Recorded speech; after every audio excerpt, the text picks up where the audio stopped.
Melis? Bir şey mi oldu? Kimsin sen?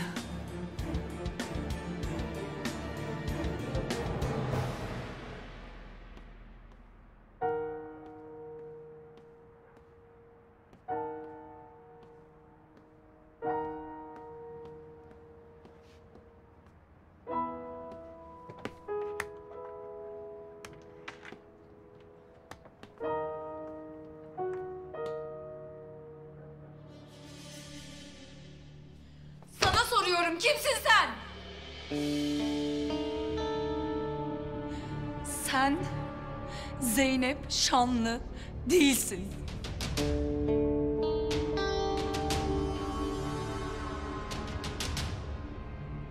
Cevap ver, kimsin? Polisi arıyorum. Dur, dur!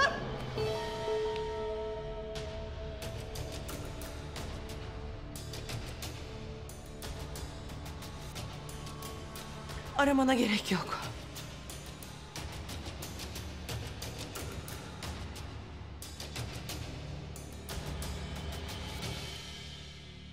Sana zaten söyleyecektim. Neyi söyleyecektin bana? Ha? Neyi?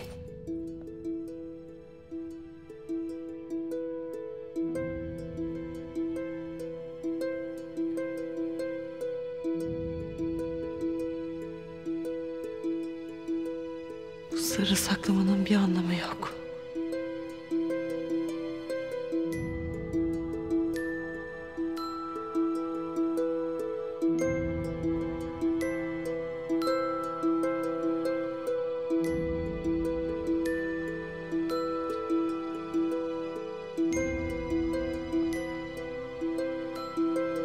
Kimsin sen?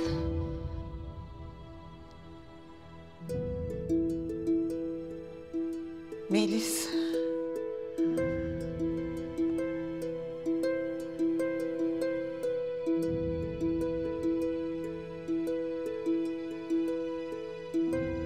Benim.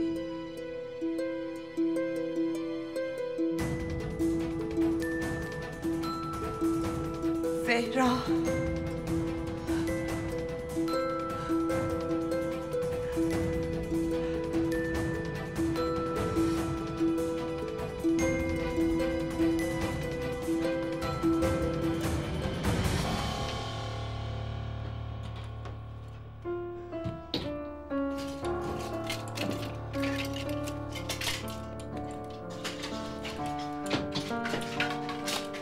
Yok.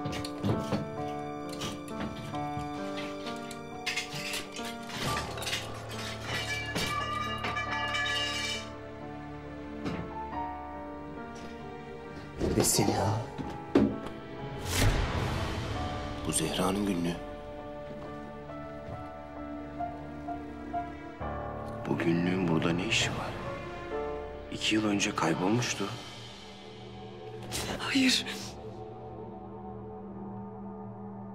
Sen Zehra olamazsın. Bu imkansız. Sen Zehra değilsin. Biliyorum.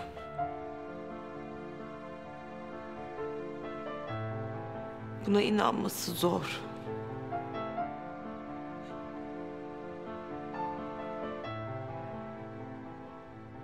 Yüzüm değişti.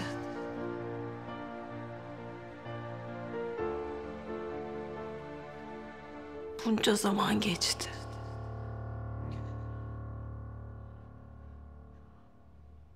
Ama gerçek bu. Ben Zehra'yım.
uyuz komiser kendisini yine sen olarak tanıtıp beni kandırmaya çalıştı.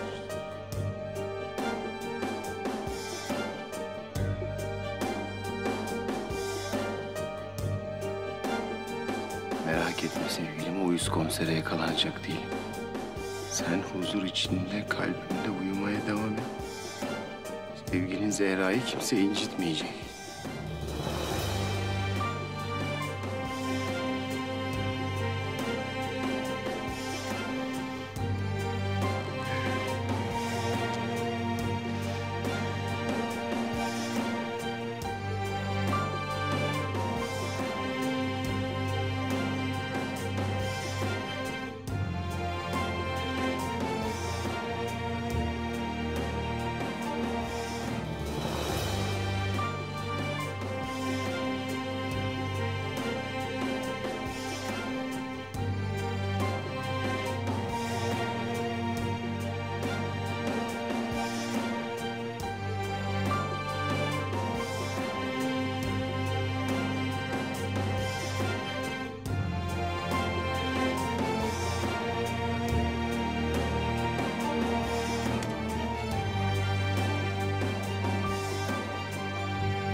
Her şey bitti artık.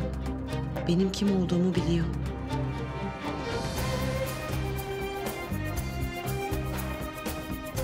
İyi de bu adam neden ağlıyor ki? Beni öğrendi işte. Neden hala numara yapmaya devam ediyor?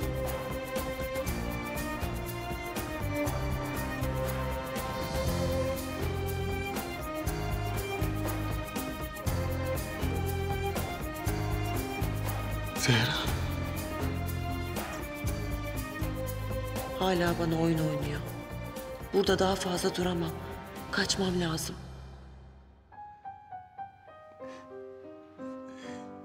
Zehra.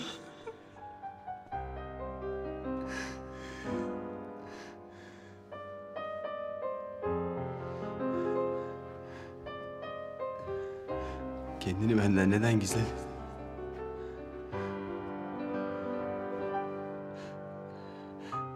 Seni beğenmeyeceğimi mi düşündün? Hayır, bu adam Ziya olamaz. Beni kandırmaya çalışıyor. Ben seni hep sevdim.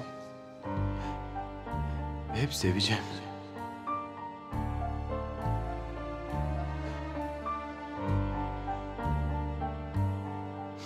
Bir de asla ayrılmayacağız.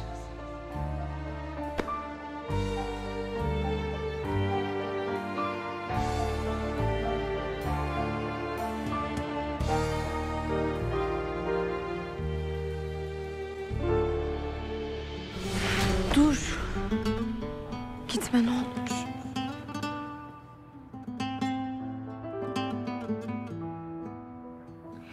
Seni seviyorum.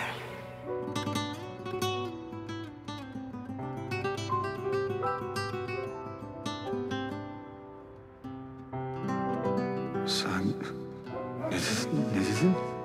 Seni seviyorum dedim. Seni çok seviyorum.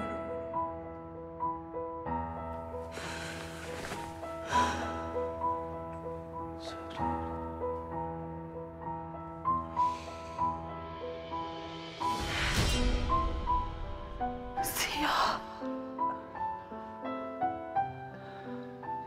Zehra.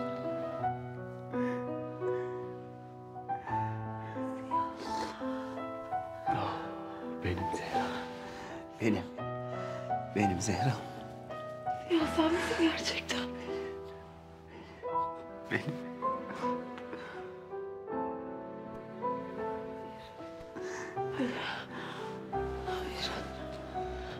Hayır sen Ziya olamazsın. Ziya öldü. Sen yalan söylüyorsun. Ziya değilsin sen. Evet, haklısın.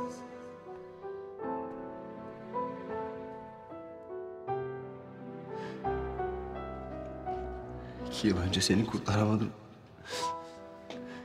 İşte o gece öldüm ben.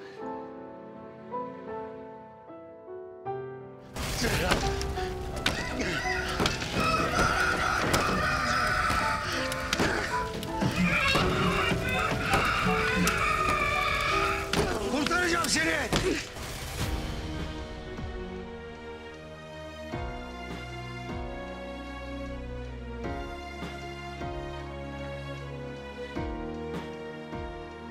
Seni kurtaramadığım için 2 yıl boyunca her gün öldüm ben Zehra.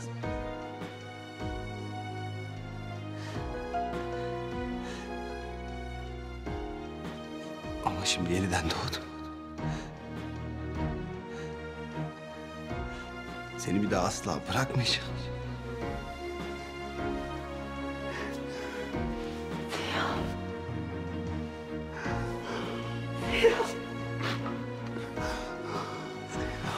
Zehra.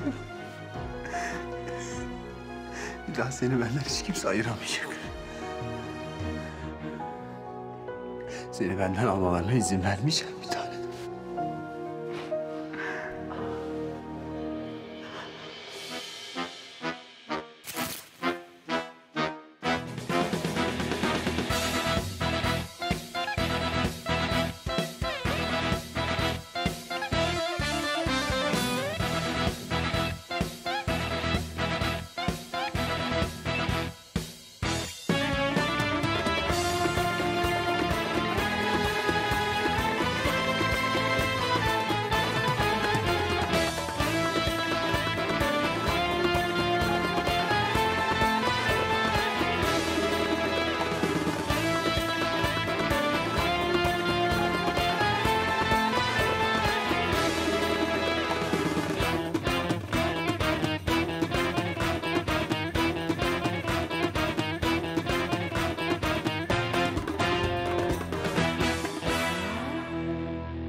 O kulübeden niye beni kurtarmadın ha?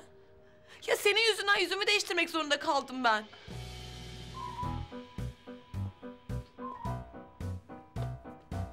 Elimden geleni yaptım. Kızıl Ejder'den intikamımızı da ben aldım. Sen ne işe yarıyorsun ha? Kalbimi kırıyorsun. Ya bir de 2 sene boyunca sürekli peşimden beni kovaladın sen ya. Vallahi Zehra olduğunu bilmiyordum be Zehra'm. Ya.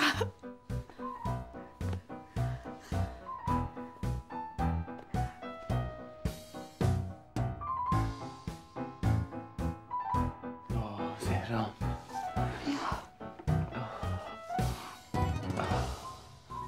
Ya. Bir saniye ya. Ya sen Ziya'ya hiç benzemiyorsun. Ne yapayım? Sen sanki Zehra'ya çok benziyorsun. Ya ama sen gerçekten hiç benzemiyorsun. Yoksa yeni yüzümü beğenmediğini mi ima ediyorsun? Ha, yok yok onu demek istemedim. Ama ne bileyim. Artık benden hoşlanmıyor musun yoksa? Ya olur mu öyle şey? Ben Ziya'dan hep hoşlanmışımdır.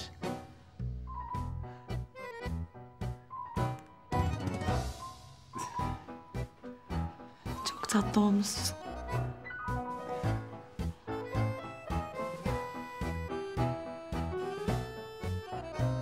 Ya ama insan birazcık benzer yani.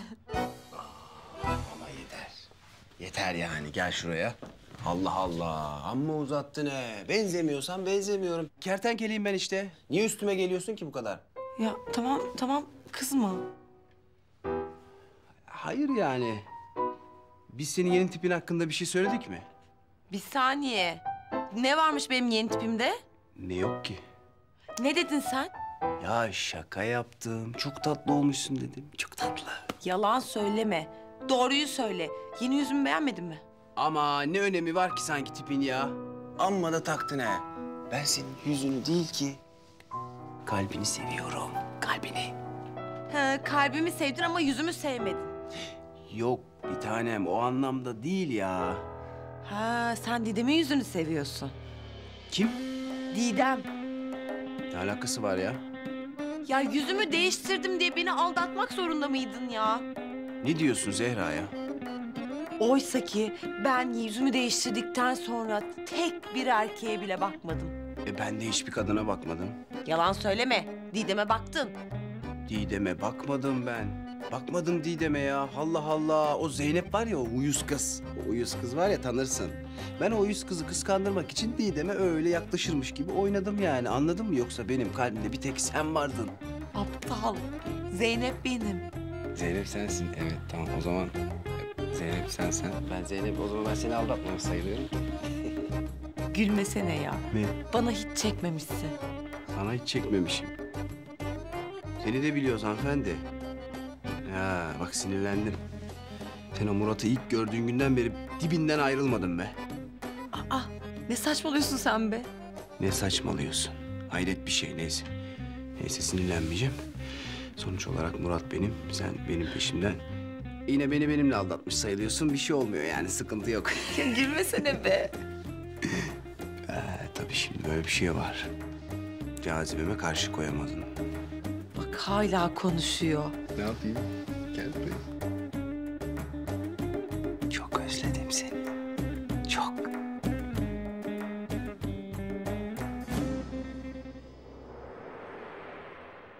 Gizem.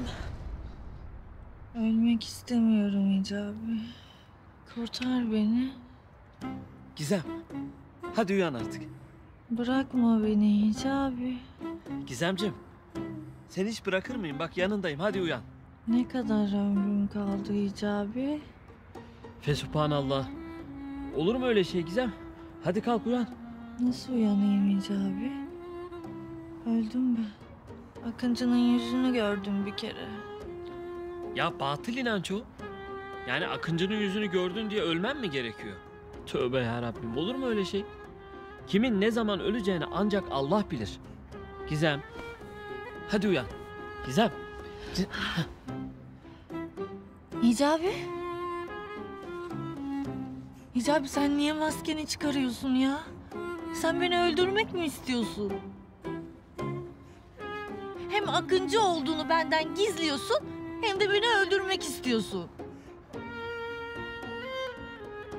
Sen benden kurtulmak mı istiyorsun Hicabi? Ne çabuk benden sıkıldın Hicabi? Yoksa sen artık benden hoşlanmıyor musun Hicabi?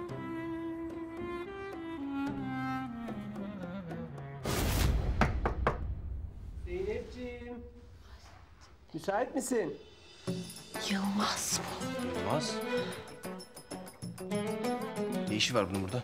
Ya adam burada yaşıyor. Ne işi olsun? Zeynepciğim. Müsait misin? Seninle bir şey konuşacağım. Çok önemli. Zeynep. Zeynepçiyim mi?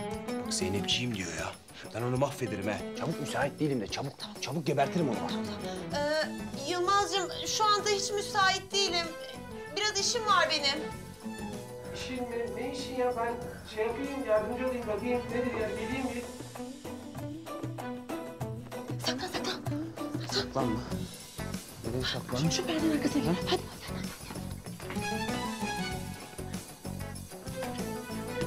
Çabuk sinirleniyorum, çok fena yaparım. Zeynep geliyorum. Zeynep. Zeynepciğim. Yılmaz. Zeynep. Ne yapıyorsun sen? Ben sana yardımcı olayım. İşmiş var dedim. Ne var? Wow. Burası bayağı bir dağınık. Sen bu kadar dağınık mıydın ya? Neyse. Ben yardımcı olayım sana. Ben çok hamaratımdır Zeynep. Hemen ortalığı toplarım. Yok gerek yok Yılmaz. Hayır, ısrar ediyorum lütfen. Ya gerçekten ben hallederim Yılmaz'cığım. Yok, vallahi toparlayayım ortalığı. Ben dayanamam ya. Sen de yorulma. Hemen halledivereyim burayı. Ne yapıyor bu manyak ya? Ulan defol git sevgilimin odasından. Yılmaz'cığım sen de konuşacaktın benimle. Ha evet. Zeynep, öncelikle bu gece olanlar için ben senden özür diliyorum. Yani gerçekten çok utanıyorum. Karşında böyle dururken bile utancımdan duramıyorum. Yani ben nasıl bu oyuna geldim anlamakta zorluk çekiyorum.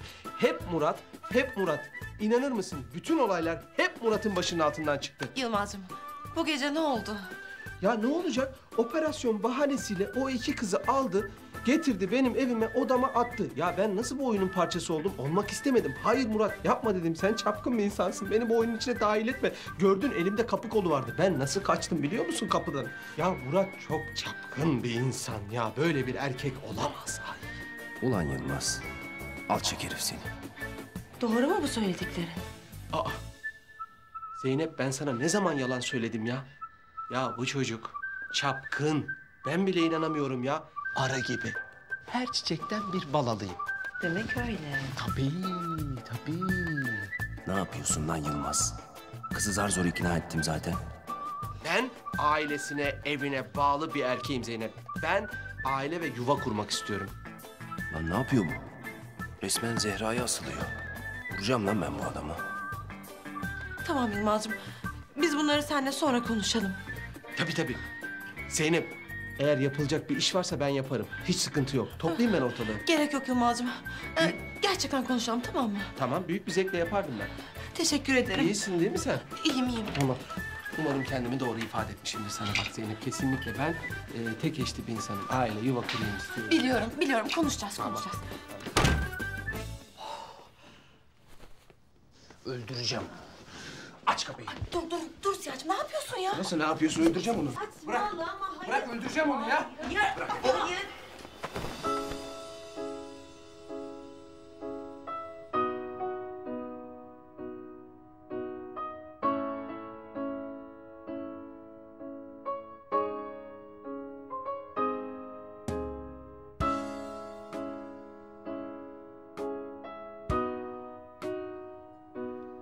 Canım. Seni çok özledim. Seni çok özledim.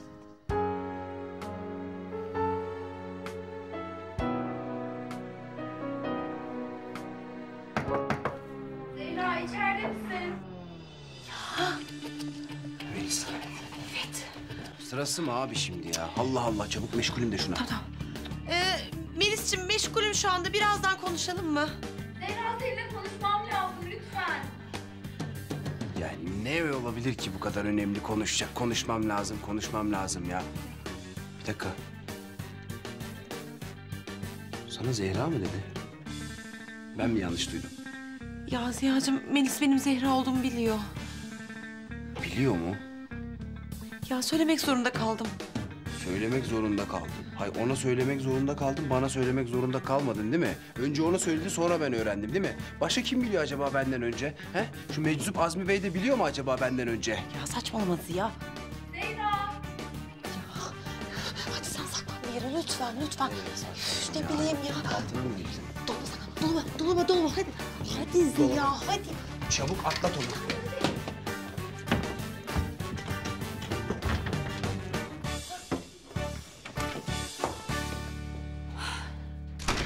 Zehra. Benim seninle konuşmam lazım. Ya tamam canım geçti.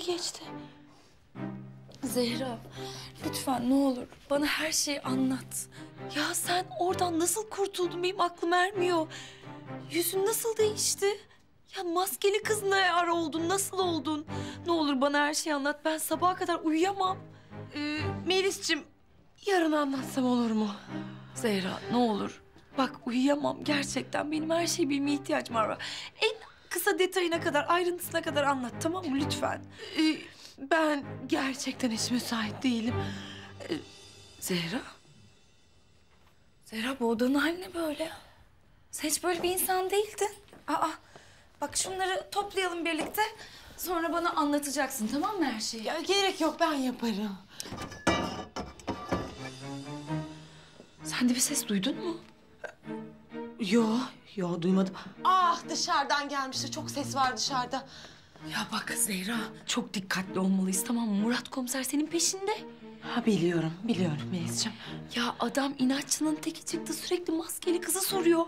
Ya aynı rahmetli Ünsal eniştemiz gibi. O nasıl kafayı kertenkeleye taktı, bu da maskeli kıza taktı. Biliyorum. Murat gerçekten onun kafası hiç iyi değil, biliyorum Melis'ciğim.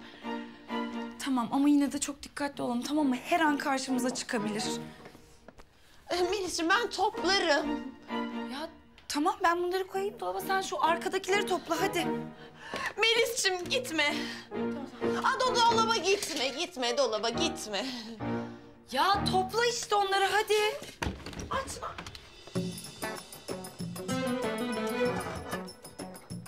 Murat komiser. Ne haber? Eyvah yakalandık. Merak etme Melis'ciğim, ben halledeceğim. Pis sapık, senin orada ne işin var?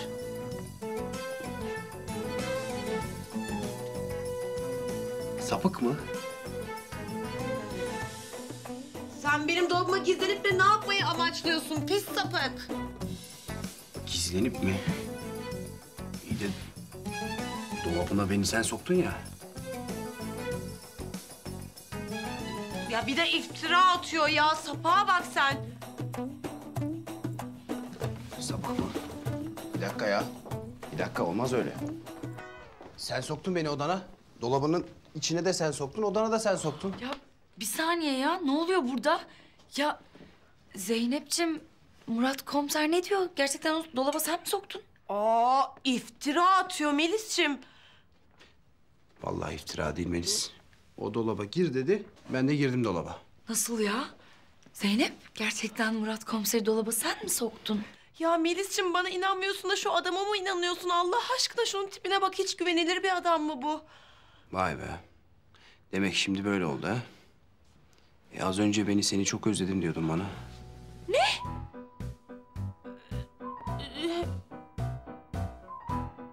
Evet Melis, evet. Kuzenin bana sırılsıklam aşık, itiraf et. Hayır olamaz bu ya. Ya ben sana inanmıştım ya, inanmıştım. Sen niye benim duygularımla oynuyorsun? Ya Melis sen ne diyorsun? Sen Zehra değilsin. Zehra olsaydın başka bir adamla bir işin olmazdı senin. Seni Yılmaz komisere şikayet edeceğim. Dur Melis'ciğim, ne olur dur. Ben sana her şeyi anlatacağım. Ya daha ne anlatacaksın ya? Her şey ortada işte.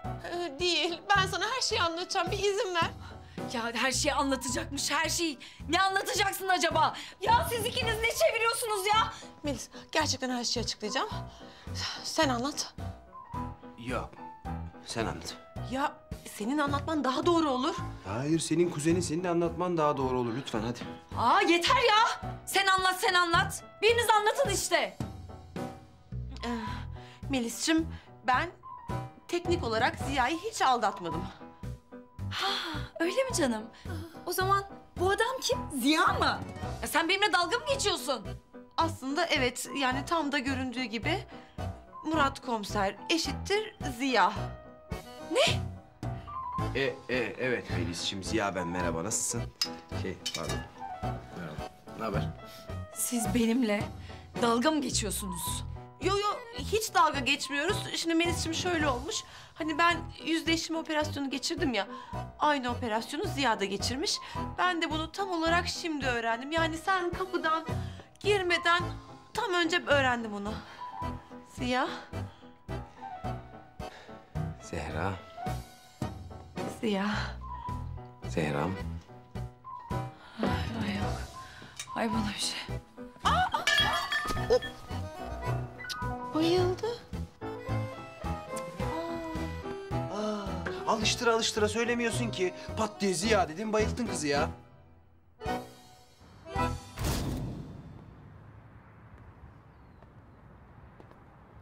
Dediğim gibi Hicabi.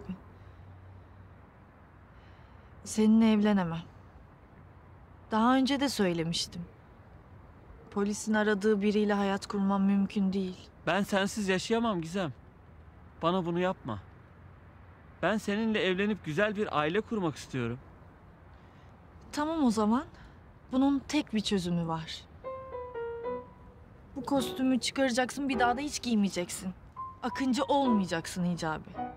Böylece polis de seni aramayacak. Söz veriyor musun Hicabi? Akıncı olmayı bırakacak mısın? Gizem, aile kurmak benim için akıncı olmaktan daha önemli. Biliyordum. Biliyordum. Beni seçeceğini biliyordum. O zaman barıştığımıza göre... Bir saniye. Bu yüzüğü de parmağına takabilirim. Evet. Evet, bak.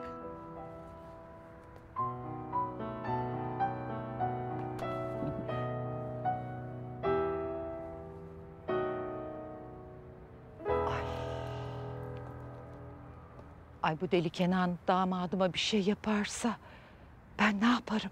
Ay damadım başına bir şeyler gelirse, bir fenalık yaparsa ben yaşayamam.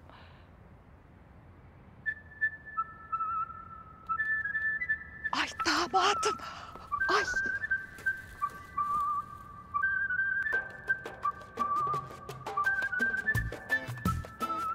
Bir daha hiç ayrılmayacağız değil mi sevgilim?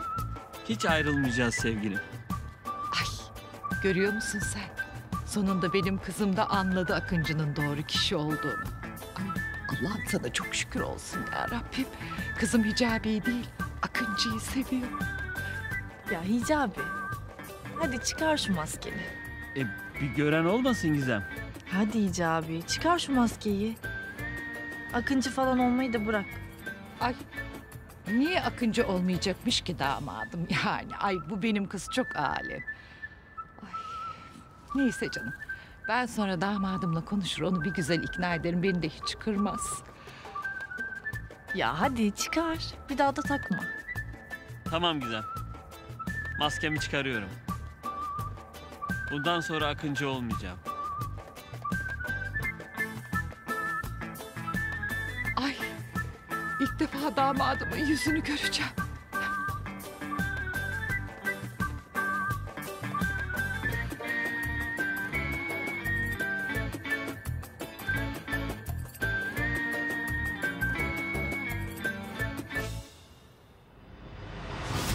Damadım. Ay hayır olamaz. Yani bu müezzin Akıncı olamaz. Ay hayır. Hayır hayır. Hadi hemen evlenelim Hicabi. Ay. Kızımın o müezzinle evlenmesine asla izin vermeyeceğim.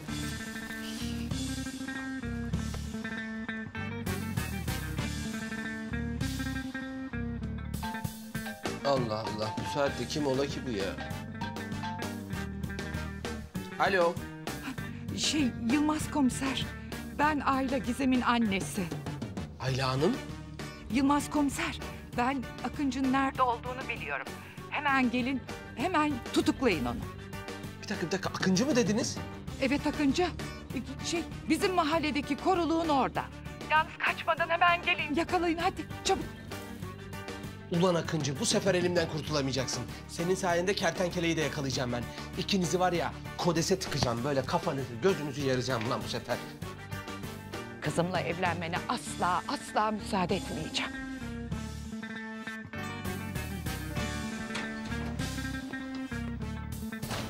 Alo İsmet, dinle beni kardeşim.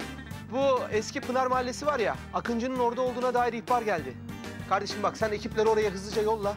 Ben de hemen geliyorum. İsmet, dikkat edin ha. Hadi kardeşim. Hadi Melis. Ay Başarabilirsin. Melis'ciğim iyi misin? Ya ben de akıl mı bıraktınız ya? Bana bakın. Siz ikiniz beni kandırmıyorsunuz değil mi? Ya haklısın, her şeyi çok hızlı öğrendin. Melis'ciğim, istersen seni odana götüreyim ha?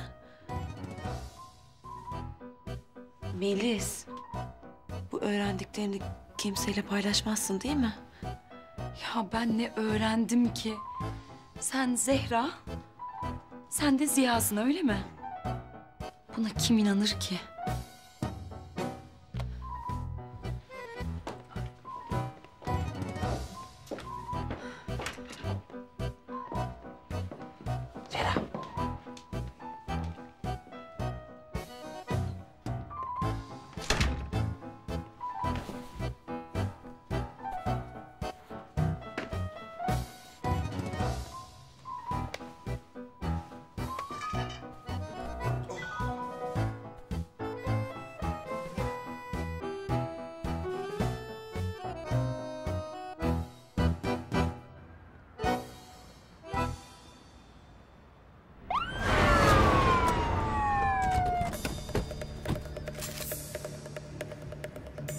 Akıncı! Teslim ol!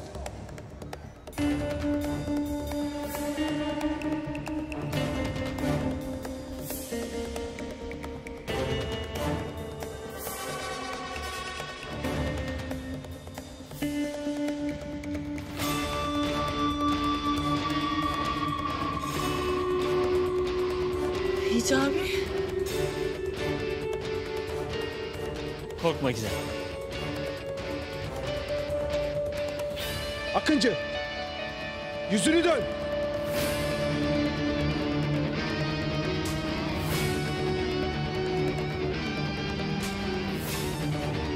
Ya kime diyorum? Yüzünü dönsene!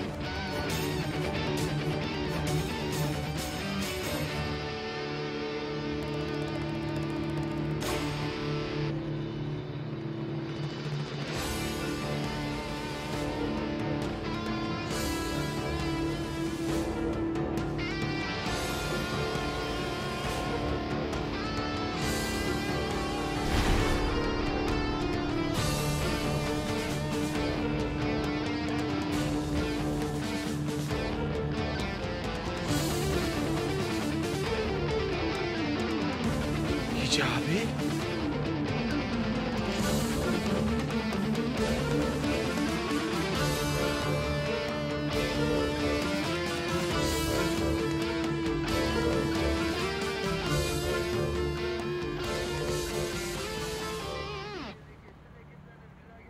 Hicabi.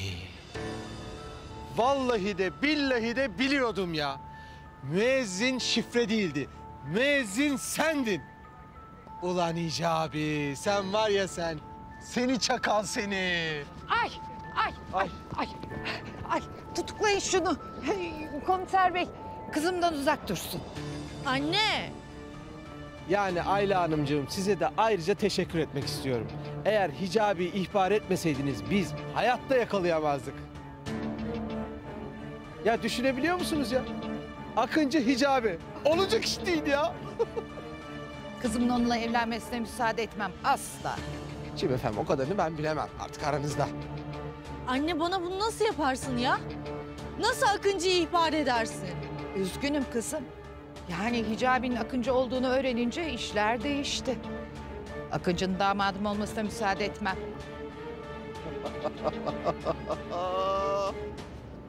Hicabi efendi.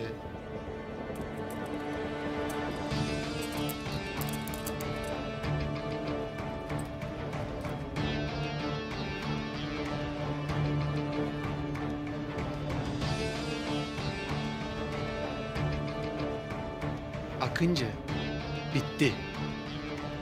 Oyun bitti. Final. Buraya kadar. Bırak.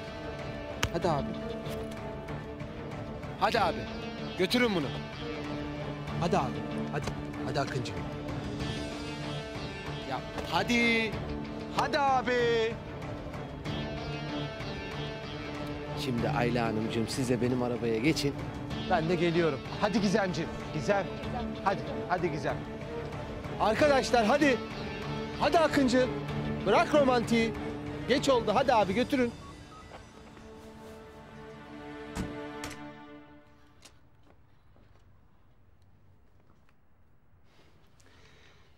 Beni çok beklettin. Aa.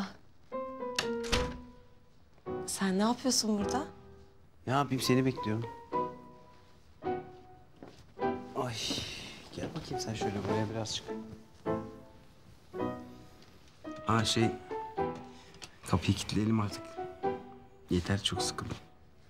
Sabahtan beri yani anladın sen. Ha? Oldu mu? Oldu tabii gel. Gel.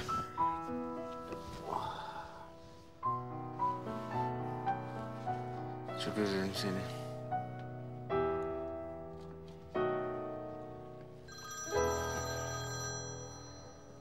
Allah'ım ya Rabbim sırası mı şimdi ya? Yılmaz. Rahat yok. Adam kabus. Adam kabus. Efendim Yılmaz. Ya oğlum neler oldu neler lan? Ne olduysa oldu oğlum ya. Allah Allah. Gecenin körü niye arıyorsun beni rahatsız ediyorsun ya? Oğlum uzun zamandır peşinde olduğumuz suçluyu yakaladık. İyi Yılmaz tamam aferin bravo sana. Getireceğim ben plaketini yarın sana. Hadi öpüyorum görüşürüz hadi bay bay. Bir dakika oğlum. Bak kimi yakaladığımı sormayacak mısın? Tamam Yılmaz tamam. Kimi yakaladın? Hadi söyle de kapat telefonu uyuyalım artık. Oğlum Hicabi'yi yakaladık Hicabi. Hicabi'yi mi yakaladın? Tabii oğlum Hicabi'yi yakaladık. Yılmaz sen kafayı mı yedin oğlum? He? Hicabi'yi niye yakalıyorsun? He? Manyak mısın sen? Niye yakalıyorsun Hicabi'yi? Üyesin adamı niye yakalıyorsun sen ya? Bırak onu çabuk sal evine gitsin adam. Ah ulan ah. Ortak bu Hicabi var ya hepimizi çok fena keklemiş oğlum. Ne demek istiyorsun Yılmaz? Oğlum müezzin şifre değilmiş. Müezzin Akıncı. Hicabi Akıncıymış oğlum Akıncı. İnanabiliyor musun lan? Ne? Hicabi Akıncı mı çıktı? Saçmalama Yılmaz. Hadi. Hadi hemen Hicabi'yi bırakıyorsun tamam mı? Hadi salıyorsun çabuk. Hızlı. Bak şimdi biz emniyete gidiyoruz tamam mı? Sen de bu tarihi anı kaçırma derim. Hadi atla gel. Hadi görüşürüz. Hadi arkadaşlar hadi. Hayır. Alo. Yılmaz. Alo. Yılmaz! Vay be. Akıncı Hicabi miymiş ya? Hicabi'yi hemen kurtarmam lazım. Hicabi'yi hemen kurtarmam lazım Zehra. Akıncı Hicabi'ymiş ya. Sen de kertenkele çıktın. Artık hiçbir şey şaşırtmaz beni. Kurtarmam lazım Hicabi'yi. Tamam canım sen git Hicabi'yi kurtar. Ben seni burada beklerim. Ya Ziya ben çok acıktım. Bana gelirken acılı şalgam bir de Adana dürüm yaptırıp gelsene. Adana dürüm. Tamam sevgilim tamam. Buradan pencereden gel. Bir dakika zaten telefonu unuttum. Hadi öpüyorum. Arayacağım seni. Tamam. Ziya dürümü unutma ya gözünü seveyim. Tamam aşkım tamam.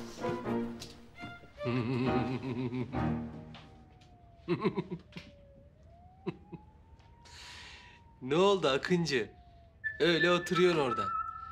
Nasıl yakaladım ama seni? Tam böyle aksiyonun içinde ensene bindim. Ayla Hanım. Vallahi size de teşekkür ederim. İhbarınız olmasaydı ben Akıncı'yı yakalayamazdım yani.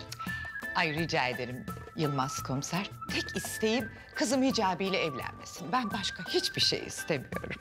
Hiç endişelenmeyin. En az 20 yıl yer Akıncı. Merak etmeyin Ayla Hanım. Biz Akıncı'yı içeri tıkınca İzem de onu unutur yani. Unutur. Hicabi'yi asla unutmayacağım. Asla. Hicabi. Ne oluyor burada ya? Murat ne olur kurtar Hicabi'mi. Yılmaz Hicabi'yi neden kelepçeledin? Kafayı mı yedin oğlum sen? Oğlum ne diyorsun lan? Ne Hicabisi? Akıncı işte. Yakaladık Akıncı'yı. Görmüyor musun? Oğlum sen kafayı mı yedin? Çabuk çöz Hicabi'nin ellerini. Nasıl akılcı değil lan? Kör müsün oğlum? Akıncı işte burada oturuyor. Görgü tanıklarımız da var. Sor. Ayla Hanım buyurun. Yani ben kulaklarımla duydum. Kızımla konuşurken ben Akıncıyım dedi. Yanlış duymuşsun anneciğim. Ben öyle bir şey hatırlamıyorum. Bak. Gördün işte Yılmaz. Yanlış bir anlaşılma var burada. Hadi çöz. Hadi abicim çöz Hicabi'nin ellerini hadi. Çünkü elinde hiçbir delil yok. Ayla Hanım'ın şahitlerini de kullanamayız tamam mı? Çünkü Ayla Hanım kızının Akıncı ile evlenmesini istemediği için yalan söylüyor. Yalan söylediği için de Gizem'le Hicabi evlenemez. Ayırmak istiyor onları. Evet. Annem hep uydurur zaten. Niye uyduracağım canım? Siz ikiniz kendi aranızda konuşuyordunuz ya hani. Kuruluğun oralarda. Ne konuşmuşuz? Hicabi Akıncı değil, tamam mı? Ne demek Akıncı değil lan? Kardeşim. Şş, sen Akıncı değil misin? Delikanlı gibi söyle. Hadi Hicabi. Akıncı olmadığını söyle de hadi gidelim buradan. Nereye bakıyor?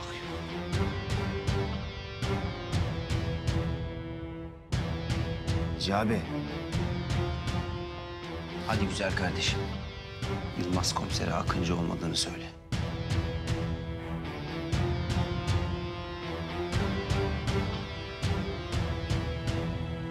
Hadi sen Hicabi.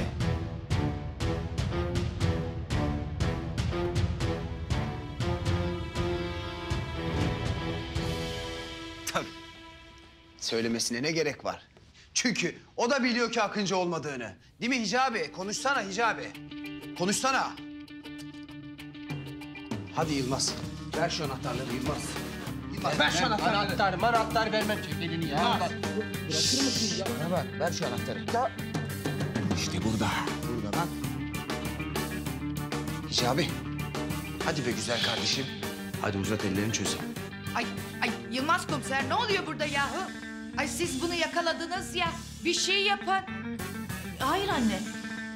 Akıncı'yı yakalamadılar. Deliller yetersiz. Hicabi Akıncı olduğunu söylemedi ki. Ay ne demek deliller yetersiz? Zaten hiçbir suçlu olduğunu söylemez ki. Ay bu ne saçmalık, Allah aşkına bir şey yapın Yılmaz Bey. Hayır Murat. O kelepçeyi çözersen, onu serbest bırakırsan sen de suçun parçası olursun. Ben böyle bir şeyi affetmem. Akıncı'yı serbest bırakamazsın. Hayır. Ne Akıncısı oğlum ya? Allah Allah. Akıncı falan değil o. Hicabi o. Benim kardeşim o ya. Hicabi hadi kardeşim. Uzat şu ellerini çözeyim hadi.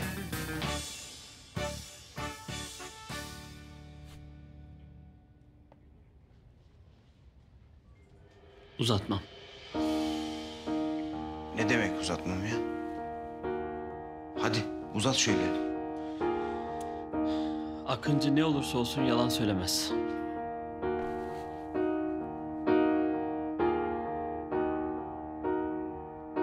Yılmaz komiser. Akıncı benim. İşte bu! İşte bu, işte bu. Ben yakaladım Akıncı'yı, ben yakaladım canım. İnanır mısın? Biliyordum. Müezzin şifre değildi. Sendin. Ben yakaladım. Olayın üstündeydim. Takip ettim. İhbar aldım ve ben yakaladım. Ne yaptın Hicabi sen? Ne yaptın? Kusura bakmayın hocam. Yalan söyleyemezdim. Hicabi bana bunu nasıl yaparsın ya? Gizem. Akıncı asla yalan söylemez. Üzgünüm. Ay Allah'ım şükürler olsun ya Rabbim, sonunda Hicabi'den kurtuldum. En az 20 yıl yer. Yemezse yanına yatar. Oh, umarım diyette değilsindir. 20 yıl yahu. Ömür yetmez. Hop bir dakika ya. Nasıl 20 yıl ya? Ne yaptınız? Adam mı öldürdü bu ya? En fazla 2 yıl. 2. Ne? 2 yıl mı? Oh be 20 yıl değil en azından. Sevgilim sen merak etme ben seni 2 yıl beklerim. 2 yıl mı? 2 yıl mı? En az 20 yıl yer ya. Saçmalama ya. Ben hukuk biliyorum. En fazla 2 yıl. 20 yıl. 2 yıl yer en az. 20 yıl yer oğlum. Ulan ben bu işi biliyorsam en fazla 2 yıl yer bu adam. 20 yıl. Ne oluyor burada? Amirim, ben Akıncı'yı yakaladım. Murat yakalayamadığı için çamura yatıyor. Aramızda böyle tatlı bir çekişme var. İşte burada. Kendisi oturuyor öyle efendi. Hicabi? Ne saçmalıyorsun Yılmaz? Hicabi'den Akıncı mı olur? Amirim Akıncı kendisi. Görgü tanıklarım var. Yeminle diyorum ya Akıncı. Ensesinden yakaladım. Olay mahallinde suç üstünde yakaladım ya. Murat? Doğru mu oğlum bu?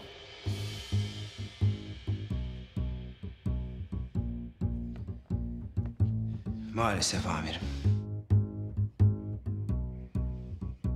Hicabi? Kalk ayağa kalk ya. Buyurun amirim.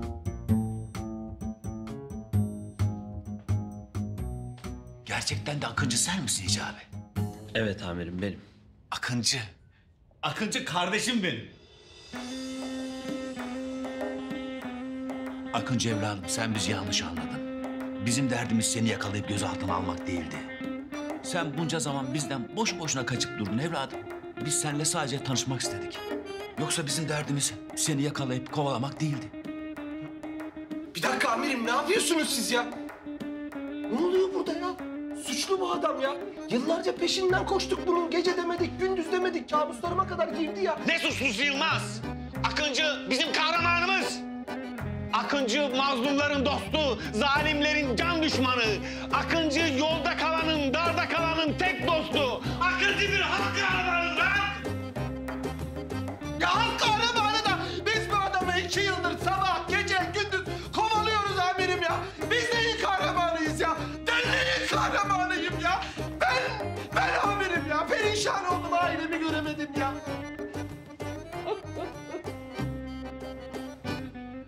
Teveccühünüz amirim.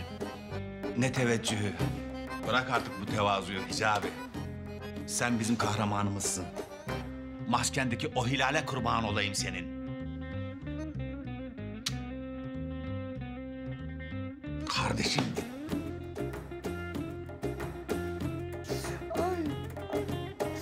Canım benim. Derhal çöz Akıncı'nın ellerini. Ya kusura bakmıyorsun Akıncı, bak. Hiç olayları kişisel algılama. Biz de işimizi yaptık. Böyle darılmak, gücenmek yok. Seviyoruz biz seni. Olur böyle şeyler Yılmaz komiser. Akıncı. Alnındaki hilale ben de kurban olayım. Gel bir öpeyim seni alnından. Darılmak yok. Tamam. Kişisel alma sakın hiçbir şey. Sakın. Ay ne oluyor Allah aşkına bana bir izahatte bulunun. Ne oldu anneciğim? Biraz önce gülüyordun ama. Bak son gülen iyi gülermiş.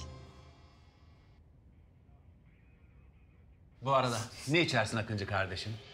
Amirim ben zahmet vermeyeyim sağ olun. Ya ne zahmeti? Buraya kadar gelmişsin. Hiç öyle şey olur mu? Madem öyle o zaman ben bir açık çayınızı içerim. Yılmaz oğlum, koş 2 tane çay kap. Benimki de demli olsun. Yılmaz, bana da bir orta şekerli Türk kahvesi. Hadi abiciğim. Hadi abi. Bana da bir marki sade. Ay madem öyle ben de bir karamel macchiato alayım. Vay be. Demek Akıncı sensin. Senin Akıncı olmana çok sevindim. Sen dini bütün, ehli müslim, dürüst, cesur. Senin gibi bir kahramana gerçekten ihtiyacımız vardı. Eyvallah Yılmaz'cığım. Suyunu koymamışsın ama idare edeceğiz artık. Bundan sonra önemli operasyonlarda senin de katkılarını bekliyoruz Akıncı. Teşekkür ederim abi. Seve seve. Emniyet teşkilatının emrindeyim efendim. Yılmaz senin de bilmeni istiyorum. Akıncı kardeşimiz bundan sonra bizimle birlikte olacak. Bizimle birlikte olacak derken yani... Evet şöyle söyleyeyim. Murat Komiser ve Akıncı önemli operasyonlarda birlikte olacaklar. Sen de onlara destek olacaksın.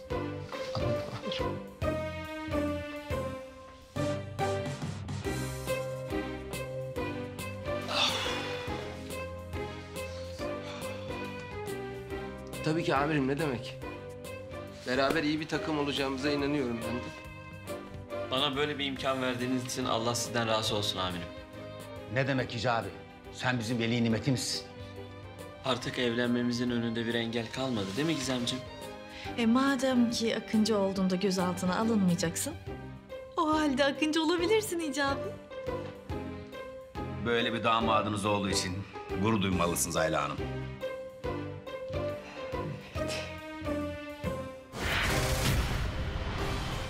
Siz Sayın Akıncı, nişanlınız Gizem Çakır'ı hiç kimsenin etkisi ve baskısı altında olmaksızın kendi öz iradenizle eşiniz olarak kabul ediyor musunuz? Hadi sen evladım.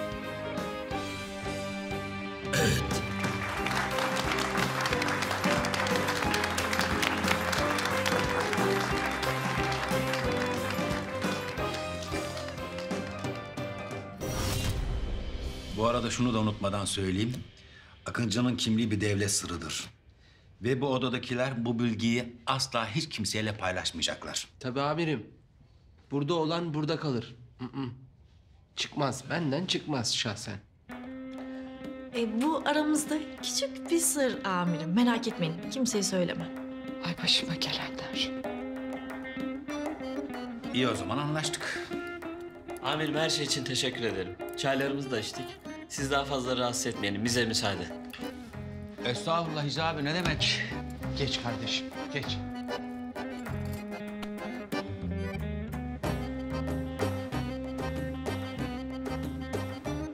Bundan sonra zaten birlikteyiz. Tamam mı? Tabii ki. Hayırlı olsun güzel kızım. Mutluluklar dilerim. Sağ olun amirim. İyi akşamlar Ayla Hanım. İyi akşamlar.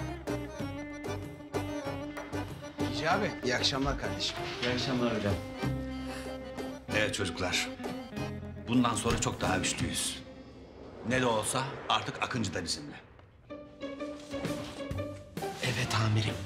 Bundan sonra kimse bizi yıkamaz. Akıncı, ben sahadayız. Suçlular korksun bizden amirim bu saatten sonra. Yılmaz ve Akıncı. Ya da Akıncı ve Yılmaz. Güzel. Yürürüz biz buradan. Yürürüz. Oğlum oran buran oynamasın. Döneklik yapma. Ne diyorsun oğlum sen ya? Benim içimde her zaman Akıncı'ya karşı bir sevgi, sempati vardı. Ama biraz böyle manipüle edilmem lazımdı. Hadi oradan be. Biz niye göremedik hiç? Döneksin oğlum işte. Bal gibi döneksin. Şunun ağzının ortasına çarparım. Sus artık sen yeter. Gel. Abi, dosya şimdi emniyet istihbarattan geldi.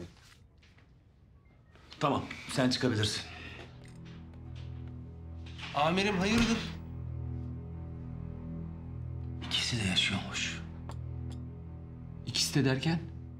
Kertenkele ve Zehra. Ne? Olaya bak. Ben biliyordum amirim. Söyledim. Söyledim sana 100 defa. Kimse inanmadı bana amirim. Biliyordum. Olaya bak.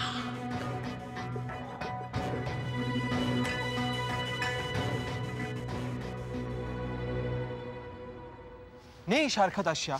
Hicabi'nin Akıncı çıktığı şokunu üzerinden atamadan Zehra ile Kertenkele'nin yaşadığını öğreniyorum arkadaş. Ama ben sana demiştim, ben sana dedim. Tamam mı kardeşim? Bu maskeli kız Zehra Şanlı, ay yıldızlı adam da Kertenkele diye. Ama sen bana hiçbir zaman inanmadın.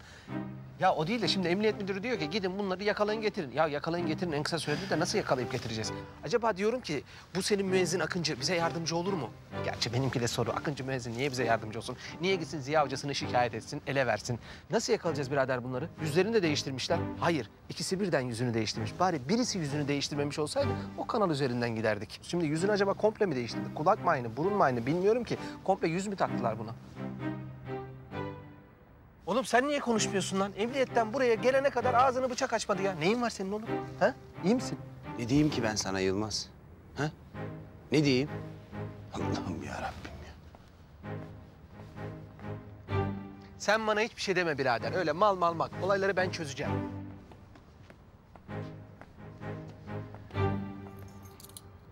Kardeşim hadi. İyi geceler. Eşlik ettiğin için çok sağ ol. Tamam mı? Hadi. Hadi iyi geceler. Eyvallah. Ne yapacağız şimdi ya? Tam birbirimize kavuşmuşken bu da nereden çıktı?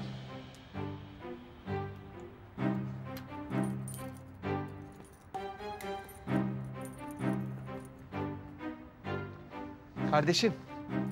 Geç oldu da hadi. Hadi iyi geceler. Polise yakalanmamalıyız. Yoksa ikimizi de içeri atarlar.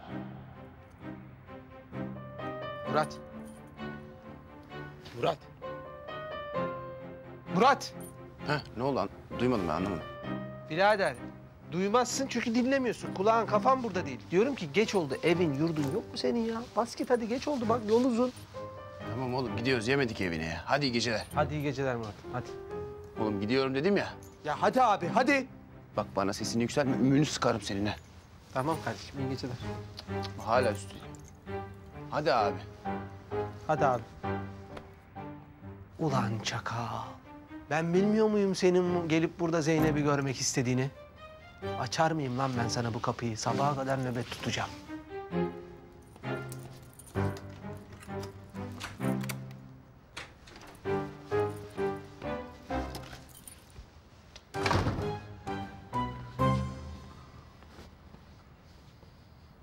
Ulan polisin ikimizin de peşinde olduğunu ben Zehra'ya nasıl söyleyeceğim şimdi? Of lan, of! Haydi bismillah.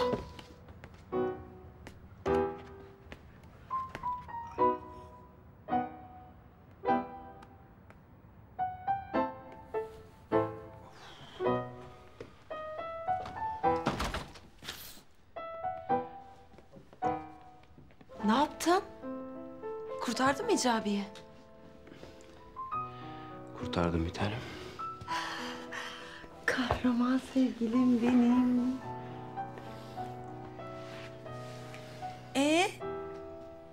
Nerede benim dürümle şalgam? İnanmıyorum ya.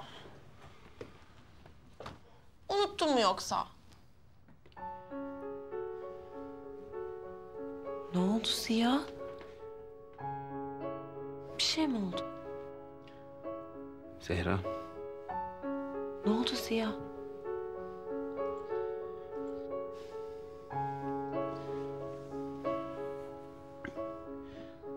Polis ikimizin de yaşadığını biliyor. Yılmaz peşimizde.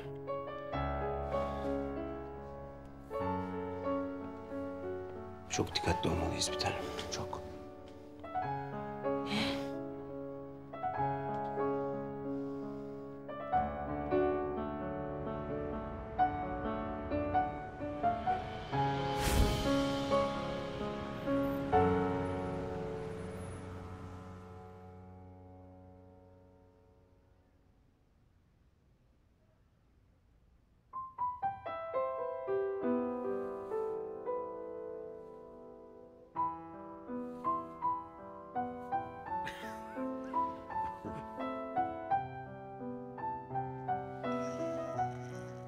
Günaydın Ziya. Günaydın Zehra. Elini tutayım. Heh, tamam. Bak şimdi 48 saat uyurum biliyor musun? Vallahi uyurum.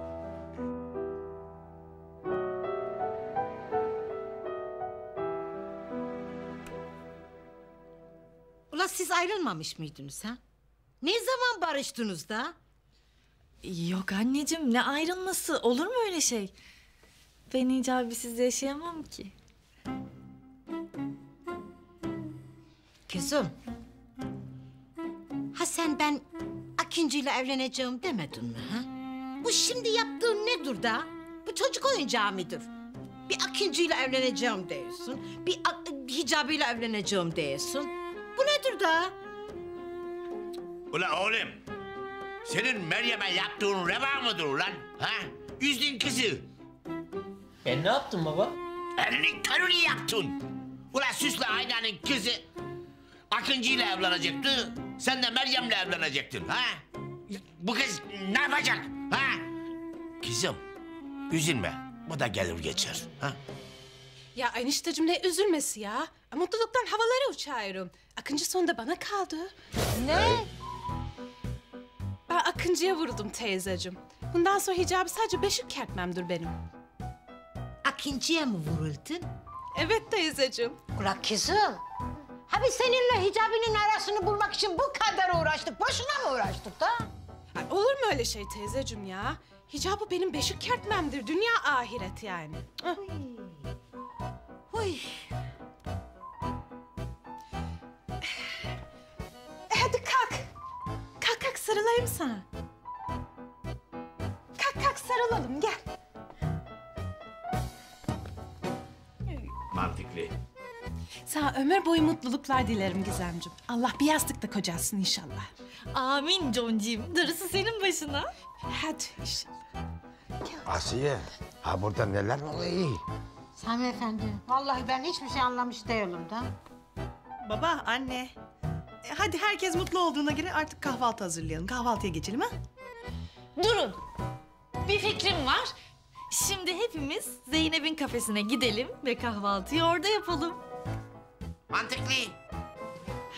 Olur be kankacığım seni mi kıracağım? Hadi gidelim. Hadi Concim. Hadi.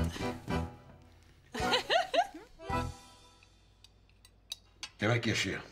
Biliyordum ya. Yaşadığını biliyordum o sahtekarın. Sahtekar. Sahtekar kertenkele. Sahtekar imam. Gerçek imam benim. Ya baba bir sakin ol Allah aşkına. Yakalayacağız kertenkeleyi. Sen sus, saygısız. Hissediyorum ya. Evet, evet. Hissediyorum o buralarda bir yerde. Kokusunu alıyorum onu. Evet, evet, o buralarda bir yerde. Bunu bir yakalayayım var ya. Anında cezasını keseceğim. Mendebur meymeretsiz, sahtekar. Ya babacığım, hem görsen nasıl tanıyacaksın ki adam suratını değiştirmiş. Konuşma saygısız. Ben hissederim. Ben hissederim. Onun kokusundan, onun kötü enerjisinden hissederim onu.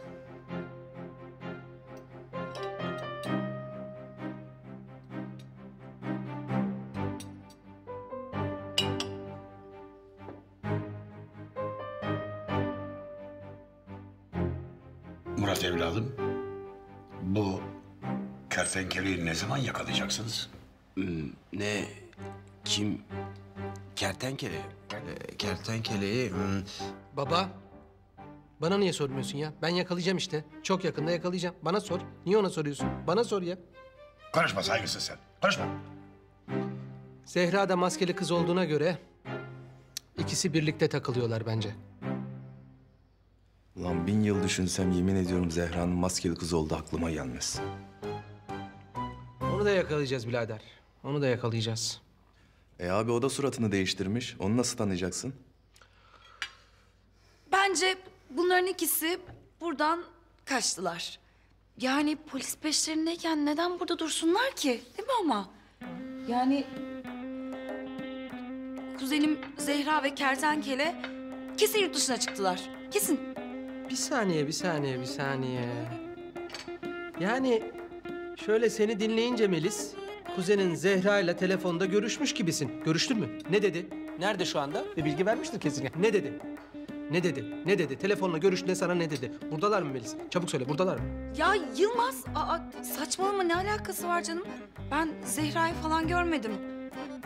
Hem görsem nasıl tanıyacağım? Yüzü değişti diyorsunuz.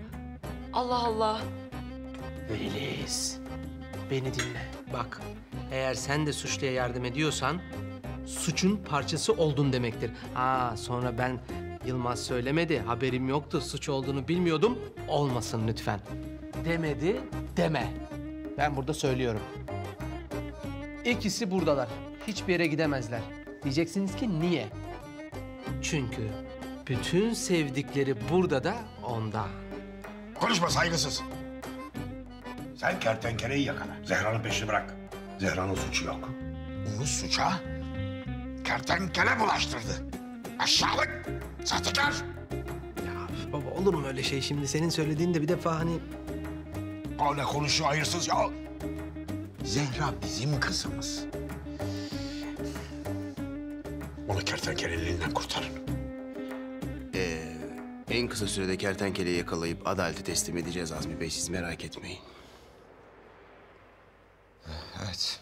Sana güveniyorum Murat evladım. Zehra kızımı kurtar. Ay lütfen Murat komiser.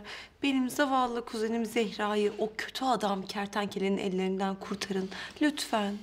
Zeynep, ayıp olmuyor mu? Zeynep Hanım. Kertenkele meselesi bende. Zehra Hanım'ı ben kurtaracağım. Murat değil. Didem Hanım geldiler. Hemen al içeri. Didem mi? Evet, Didem Hanım. Murat'ın çok yakını. Çağırayım, yanında bulunsun kahvaltıda. Murat da zaten böyleler. Afiyet olsun. Didem, geç açsındır. Hemen otur bir şeyler ye. Hoş geldin kızım.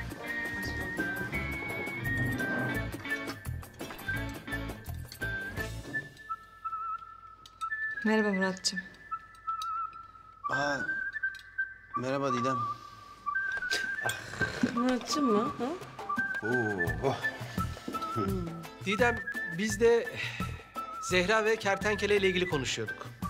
Şu Zeynep'in ölen kuzeniyle sevgilisi de değil mi onlar? Ölmemişler. Yaşıyorlarmış. Ve çok yakınımızdalar. Bütün mahalleliye söyledim. Herkes gözünü dört açsın. Sen de Didem. Öyle bir bakarak ol. Tamam mı? Tamam hiç merak etmeyin siz.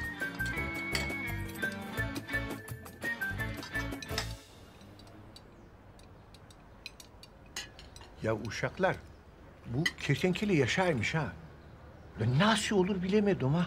Abi yüzü de değişmiş diyorlar. Ana, benim derhal kaçmam lazım. Ula yalnız onun yüzü mü değişmiş? Zehra'nın yüzü de değişmiş. Zehra da yaşaymış. Aa.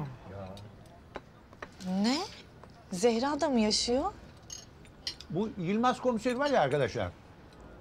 Dedi ki Zehra ile kertenkeleyi görürseniz muhakkak bana haber verin dedi. Abi, şimdi bunlar yüzlerini değiştirdilerse biz görsek nasıl tanıyacağız?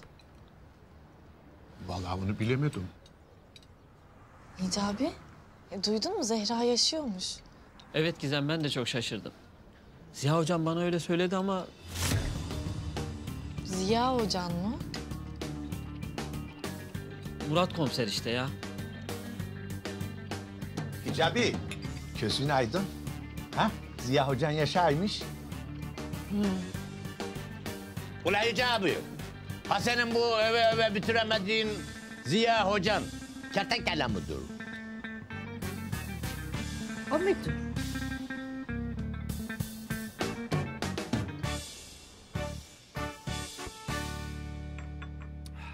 Bizimkiler araştırmışlar Murat.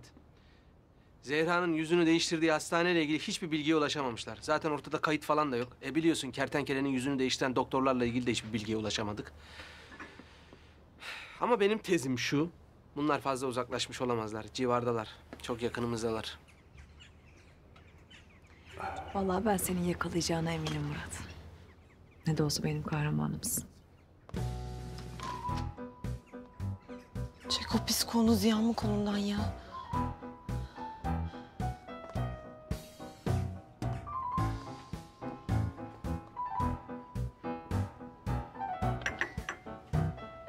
Ya gerçekten birbirinize çok yakışıyorsunuz çocuklar.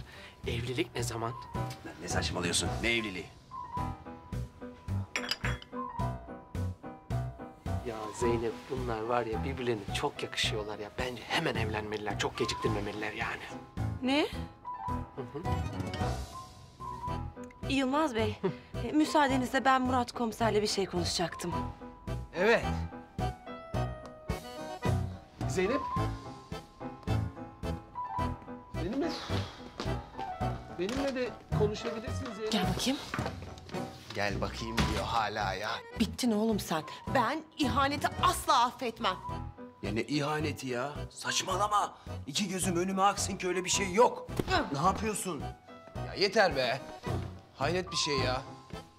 Bağırtıyorsun beni insanların içinde ya. Cık, cık, cık. Benim Zehra'm böyle değildi. Sana ne oldu? Sen değiştin çok ya. Böyle değildin sen. Benim Zehra'm bana bir fiske bile vurmazdı. Ah Zehra'm. Nerede o eski Zehra'm? Ne dedin sen? Eski Zehra'm bana kıyamazdı ya. Sen... Neyse. Eski Ziya da benim üstüme gül koklamazdı. Yeter be. Keşke Zehra'm sen değil de Didem olsaydı. En azından dayak yemezdim ya. Yeter ya. Keşke Ziya sen değil de Yılmaz çıksaydı. Bir dakika.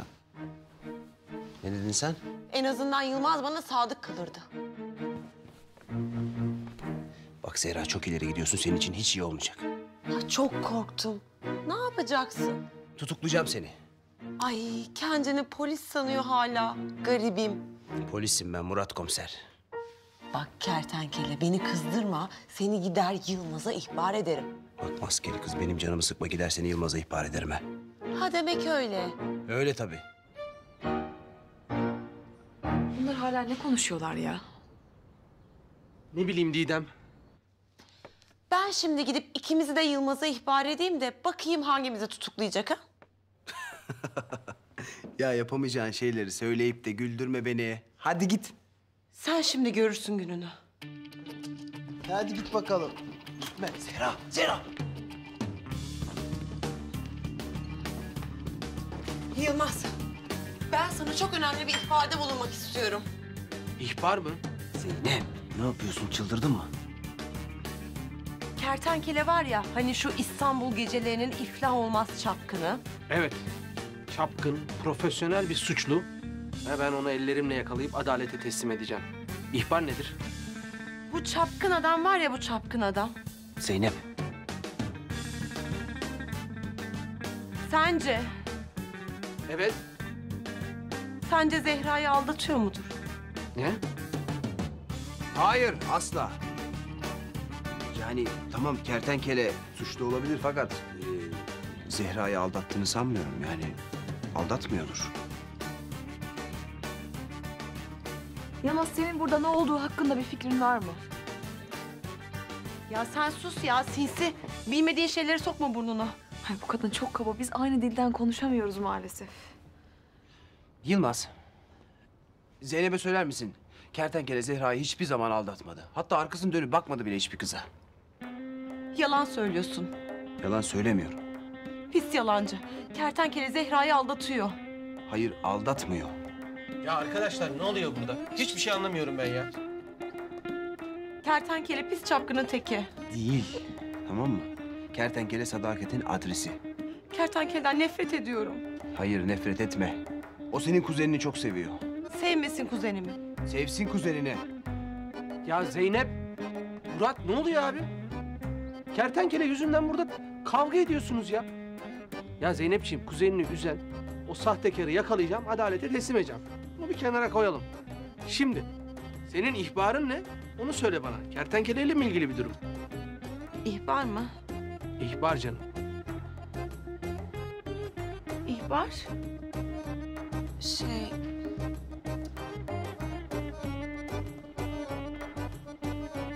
Yılmazcığım, bu Murat komiser çok çapkın bir adama benziyor. Siz ona benzemeyin, tamam mı? Ne işim olur bu serseriye? Hiç benzemem. Biz zaten siyahla beyaz kadar farklıyız. Hiç işim olmaz. Sizde tam aile babası olacak bir tip var. Murat'ın seni bozmasına izin verme. Hayır, asla izin vermem Zeynep. Ben tam evlenecek yaşta ve dönemdeyim Zeynep. Aile kurmak istiyorum. Lütfen bu adamla takılıp da kendinizi bozmayın. Ne takılacağım ben bu sibidiyle? Ben bambaşka bir adamım Zeynep'ciğim. Asla takılmam ben Murat'la. Hop! Ayıp olmuyor mu Yılmaz? Sussana oğlum, kıskanç. Evet Zeynep'ciğim, devam edelim. Bu adamda tam eğlenilecek kızlarla gezecek bir tip var. Doğru bir gözlem. Evlenmekte falan gözü yok bunun. Yok, nerede geçti bundan? Evet. Siz de tam evlenecek tipte bir adamsınız. Aynen. Ben çok hazırım Zeynep. Ben çok hazırım. İyi günler Murat Bey. Hop bir dakika. Bir dakika ya öyle laf sokup gidemezsin. Bir dakika ne oluyor? Şşt Murat. Murat gelsene. Duydun mu? Kendime evlilik teklifinde bulunmuş gibi hissediyorum. Allah'ım ben. Ya saçmalama Yılmaz. Bir dakika ya. Zeynep sinyal yaptı, görmedin mi oğlum? Bana evlilik teklifi yap der gibiydi ya. Edeyim mi evlilik teklifi? Ne diyorsun? Zeynep!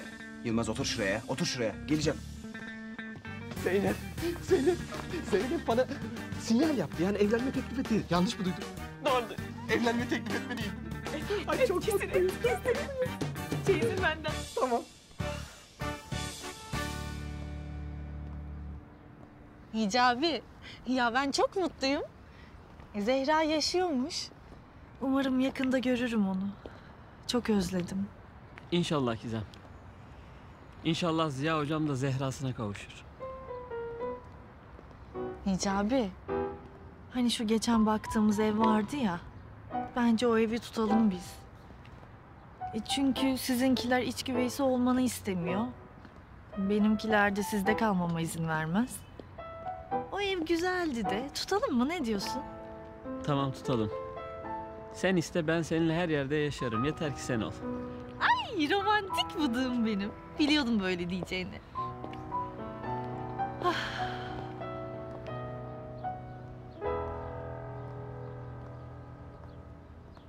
Ne güzel. Akıncı damadımız olacaktı Ayla. Gizem neden Hicabi leyinden barıştı ki sanki?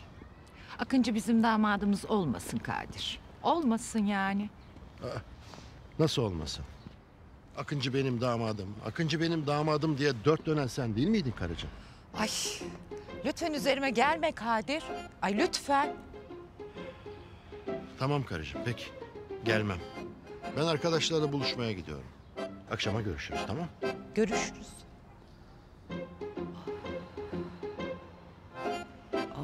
Of. Yani Akıncı damadım olacak diye ben neye niyet ettim, neye kısmet çıktı. Ay Allah'ım yarabbim.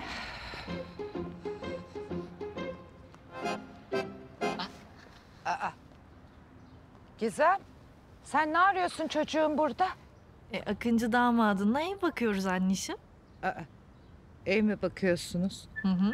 Anneciğim merak etmeyin, size çok yakın bir yerde ev bulduk. Vallahi böyle dere yolundan iniyorsunuz, 2 rampa, bir sağ bir sol aşağıya, yürüme 5 dakika. Ay, olmaz öyle şey. Ben kızımı hiçbir yere gönderemem. Anne.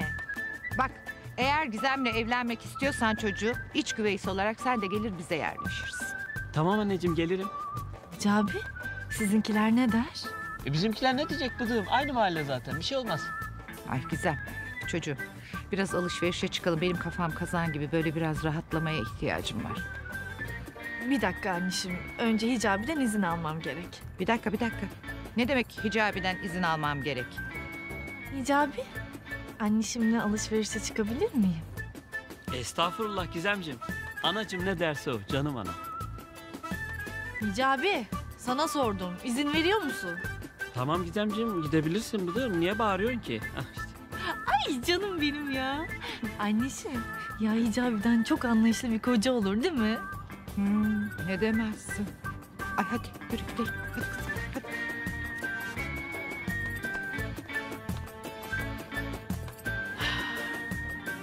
Şükür bugünümüze.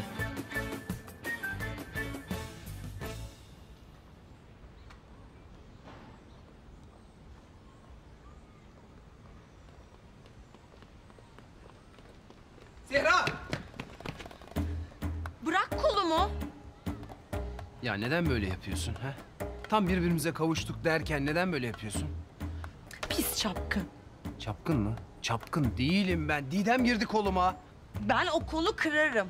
Tamam sakin ol, kırarsın, biliyorum. Biliyorum. Fakat şimdi konumuz bu değil. Tamam mı? Yılmaz'ın bizi yakalamaması lazım. Dikkatli olmamız lazım. Ya sen ne tırsak bir adam olmuşsun ya Ziya. İkimizin de yüzü değişti. Adam bizi nereden bulacak da görecek de tanıyacak da yakalayacak. Ya biliyorum ama yine de dikkatli olmamız lazım. Yani evlendikten sonra yakalanmak istemiyorum mesela. Evlendikten sonra mı? Evet. Evlenecek miyiz? Mümkünse hemen şimdi. Şimdi mi? Evet. Ya 4 senedir bir türlü evlenemedik Zehra. Yok Sokrat'tır, yok Kızılejder'dir, yok senin enişten Ünsal komiserdir. Vallahi çok sıkıldım, artık evlenelim yeter ya. Ben seninle evlenmek istiyorum Zehra. Bilemiyorum ki. Yani çok ani oldu. Ani mi oldu? 4 sene oldu, 4. Bilemiyorum Ziya. Neyi bilemiyorsun, anlamadım ki. Yani bir şey eksik değil mi? Eksik mi? Ne eksik var? Yoksa benimle evlenmek istemiyor musun? Açık konuş benimle ya. Yoksa beni sevmiyor musun artık? Ne? Bunu bana nasıl yaparsın Zehra? He? Beni sevdiğini sanmıştım ya. Ya Ziya, gerçekten senin sadece yüzünü değiştirmemişler. Şu beyin hücrelerini de komple değiştirmişler. Tamam, yüzümü beğenmedin. Şimdi beynime de mi laf söylüyorsun? Oho! Senin devreler yanmış. Tamam, tamam. Tamam lütfen daha fazla aşağılama beni, yeter. Of Ziya. Gerçekten saçmalıyorsun. Suçum neydi ya? Neydi benim suçum? Ben sadece seninle evlenmek istemiştim. Gözyaşlarımı görmeni istemiyorum. Aptal sevgilim. Bak bana. Bir kızla evlenmek istersen ne yaparsın? Ne yaparsın? Şapşal. Ona evlilik teklif edersin. Ettim, etmedim mi? Ettim ya. Etmedin. Etmedim. Hadi şimdi kuyumcuya git. Bana bir tane tek taş yüzük al. Hadi. Hadi sene. Niye bekliyorsun? Hadi.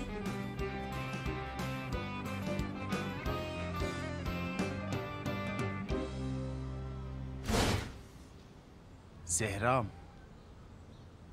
Seni ilk gördüğüm günden beri hep seni düşündüm. Aklımda hep sen vardın. Her anımı seninle yaşamak istedim ben. Seni gördüğüm o an.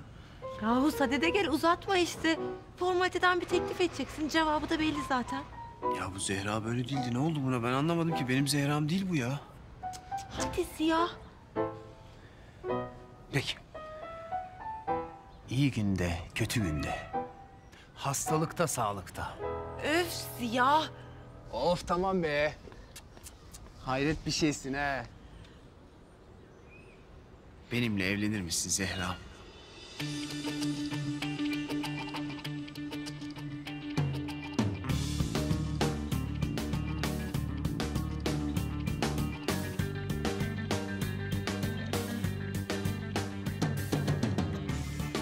Hayır. Hayır mı? Bu ne ya? Tektaş yüzük. Ya sen bana bu küçücük çirkin yüzükle mi evlilik teklifi yapacaktın? Çirkin yüzük mü? Ben ona bir maaşımı bağladım, insafsız. Ben bu yüzüğü kabul etmem. Ya yapma, gözünü seveyim Zehra'm ya.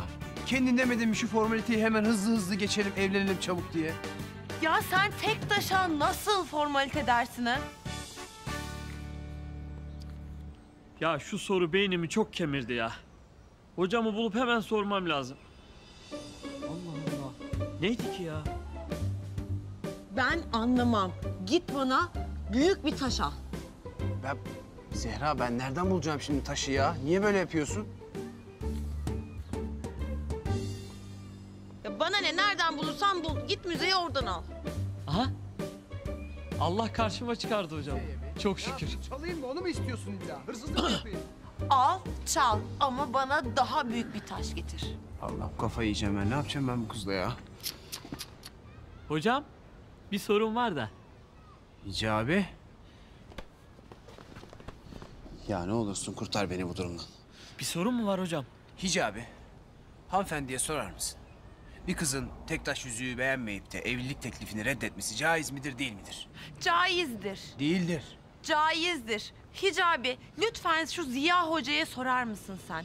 Bir erkeğin tam 4 sene beklettiği kıza küçücük bir taşla evlilik teklif etmesi caiz midir? Hocam Zeynep Hanım size Ziya dedi. Caizdir. Değildir. Hocam Zeynep Hanım sizin Ziya olduğunuzu biliyor. Ya biliyorsa biliyor, ne yapayım Hicabi? Ama Yoksa sen Hicabi'ye söylemedin mi? neyi söylemedi mi? Ya nasıl söyleyeyim Zehra? Benim başımı kaşıyacak vaktim mi oldu sanki ya? Zehra mı? Hocam Zeynep Hanım'a Zehra dediniz. Zeynep değil o, Zehra o. Ne?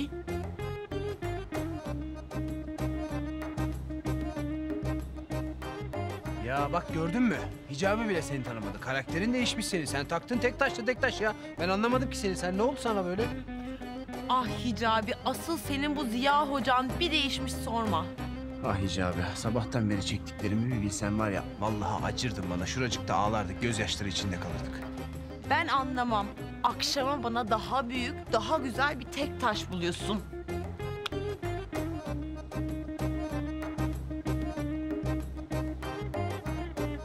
Hocam? her şeyi anlatacağım Hicabi. Her şeyi anlatacağım. Ya ben nereden bulacağım şimdi tek taş yüzüğü? Allah'ım ya Rabbim ya. Of.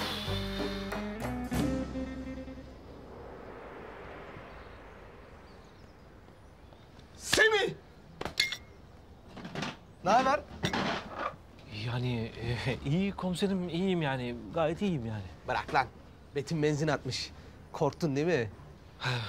Seninkinin yaşadığını öğrendin tabii çakal. Ya komiserim, polisten koruma talep edebiliyor muyuz? Polisin böyle bir hizmeti var mı acaba? Çünkü bu kertenkele beni kesin öldürecek. Korkma Semih, ben varım. Kertenkele seni yakalamadan önce ben onu yakalayacağım oğlum. Yalnız senin desteğin olmadan başaramam. Yardımına ihtiyacım var Semih. Komiserim ne demek yani? Her türlü yardımcı olurum. Güzel. Şimdi bu kertenkelenin yakın bir arkadaşı var ya, Şevket. Ona ihtiyacım var. O yok yalnız komiserim. Ne demek yok lan? Yani bu Deli Kenan'ın korkusuna şehir dışına kaçtı. Deli Kenan mı? Evet komiserim. Ya ben şöyle özetleyeyim. Şimdi bu bizim manyak sahte Akıncı oldu. Kenan da bunu Akıncı zannedip peşine düşünce bu manyak da Kenan benim peşime düştü deyip şehirden kaçtı. Oğlum Deli Kenan nerede peki? Onu vallahi ne bileyim dünden beri görmüyorum. Peki bu Şevket'e nasıl ulaşacağız? Telefon numarası var mı sende? Komiserim telefon numarası var da ulaşamazsınız. Çünkü o manyak kaçarken telefonunu bırakıp gitmiş. Ver bakayım onu. Bu daha çok işime yarar. Bak. Semih. Bu konuştuklarımız aramızda kalacak, tamam mı? Bir yerde duyarsam, edersem yemin ediyorum seni kertenkeleden önce ben vururum. Ay yok. Şimdi bak, sen yürü git, bir iki hafta ortalıklarda gözükme. Tehlikeli olabilir senin için. Hadi, ikile. Tamam. Hadi, tamam. Kertenkele'ni de ben veririm. Eyvallah. Hadi. Hadi çabuk, kaybol.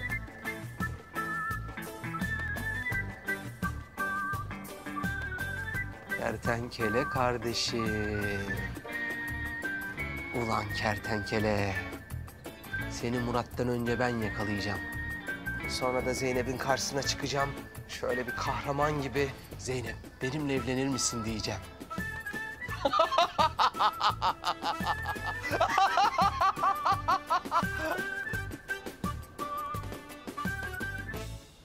Ya işte böyle Hicabi. Maskeli kızda Zehra çıktı. Biliyorum şaşırdın. Ama hayatta böyle şeyler oluyor kardeşim. Yapacak bir şey yok yani, ne yapalım? Hocam bir soru sorabilir miyim? Ya Hicabi, sana boşuna anlatmışım ben her şeyi ya. Hayret bir şeysin ya. Hocam, şimdi diyelim ki beni klonlasalar, yani benden 2 tane olsa, klonun işlediği sevap, klonun kendisine mi yoksa bana mı yazılır? Klon mu? Evet hocam, klon. Bildiğin klon. Evet hocam, benim klonum.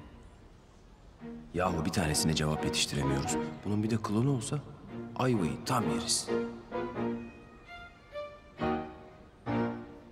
Caiz midir hocam? Şimdi Hicabi, bu konuda İslam alimler arasında çeşitli itilaflar vardır. Hocam, bir sorun var, beynimi kemiriyor. Sorabilir miyim? Haddini bil klon. Önce ben geldim. Ben soracağım, sıranı bekle. Hocam, ben de tam bunu soracaktım. Bir Müslümanın klonuna ayrımcılık yapması caiz midir? Ne? Ya sus! Ben sana kaç kere dedim, ben hocama soru sorarken gelip hocamı rahatsız etme diye. Edepli ol azıcık ya. Sus. Ama hep sen soru soruyorsun. Bana hiç soru sordurmuyorsun. Bu sefer ben soracağım. Hayır, ben soracağım. Bana ne, ben soracağım? Ya ben soracağım. Hocam, uyur gezer bir insan uykusunda işlediği günahlarından sorumlu tutulur mu? Ne? Hocam, evlilik programında evlenmek caiz midir? Ne? Hocam, bir Müslümanın evinde panda beslemesi caiz midir? Ne? Hocam, bir insanın zaman makinasıyla geçmişe dönmesi caiz midir? Ne? Caiz midir hocam? Caiz midir hocam? Caiz midir? Caiz midir hocam? Hocam caiz midir? Caiz midir? Caiz midir hocam? Caiz midir? Caiz midir? Değildir. Caiz değildir Hicabi. Hocam? Ne hocam? Olur mu klon ya? Hayret bir şeysin ya. Allah bizi tek olarak yaratmış. Klona ne gerek var Hicabi ya? Gözünü seveyim, sen yapma bari. Klonla klon.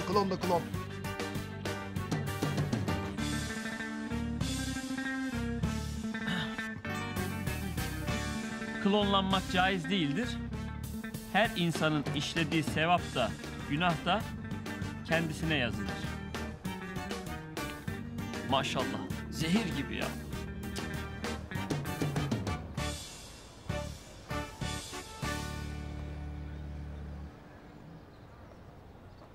Kemal'cim hoş geldin canım. Ne istersin? Senin mutlu olmandan başka hiçbir şey istemem Melis. Ay bunun hafızası geldikten sonra daha kibar bir adam olmuş sanki. Yeşil çay mı yapayım sana, siyah çay mı? Yaşadığım olaylardan ve kafama yediğim tavalardan sonra bambaşka birisi oldum Melis. Adeta aydınlanma geldi bana. Ya Kara Kemal, sen gerçekten bambaşka bir insan olmuşsun. Lütfen Melis, bundan sonra bana Kara Kemal deme. Benim adım Aydın Kemal. Aydın Kemal mi? Ne güzel bir isim. Seni uzun zamandır rahatsız edip sana kaba davrandığım için özür dilerim Melis. Ya sen böyle aydın ol, benim canımı ye. Biliyorum Melis, beni hiç kendine layık görmedin. Ama ben senin hep peşinden koşup seni bunalttım. Bak canım, bunlar artık geçmişte kaldı, tamam mı? Yani unutabiliriz bence. Evet, geçmişte kaldı, haklısın Melis. Ama bunları sana asla bir daha yaşatmayacağım. Ay bana bir şeyler oluyor. Ya bu adam gerçekten aydınlanmış. İşte bu yüzden Melis, bir daha seni asla rahatsız etmeyeceğim. Peşinden koşmayacağım ve seni sevmeyeceğim. Ne? Ben seni hak etmiyorum Melis. Sen daha iyilerine layıksın. Kara Kemal, yani Aydın Kemal, sen ne dediğinin farkında mısın? Lütfen Melis, bu kararı alırken inan çok düşündüm. Artık peşinden koşmayacağım. Ne demek koşmayacaksın ya? Bal gibi de koşacaksın. Hayatta aşktan daha önemli şeyler var Melis. Hayır olamaz ya. Hafızası yine gitmiş. Pasifik Okyanusu'ndaki kambur balinalarının hızla neslinin tükendiğini biliyor musun Melis sen? Ne? Ya kutup ayıları?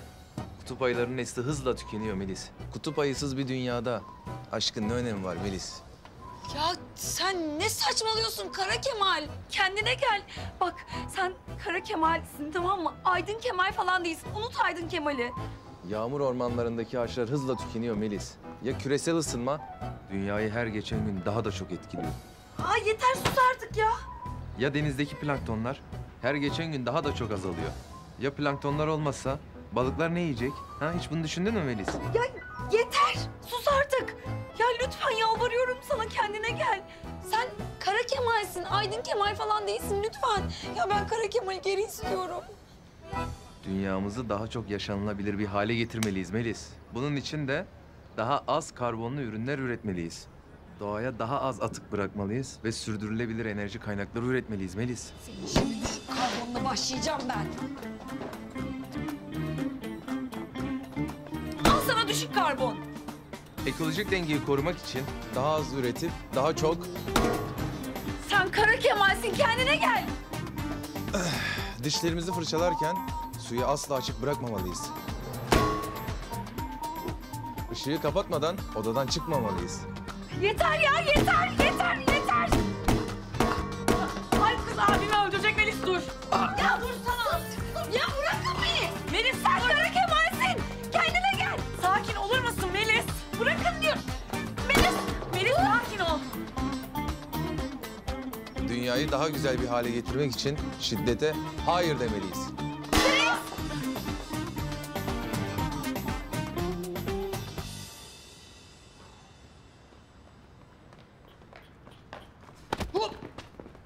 Ne yapıyorsun?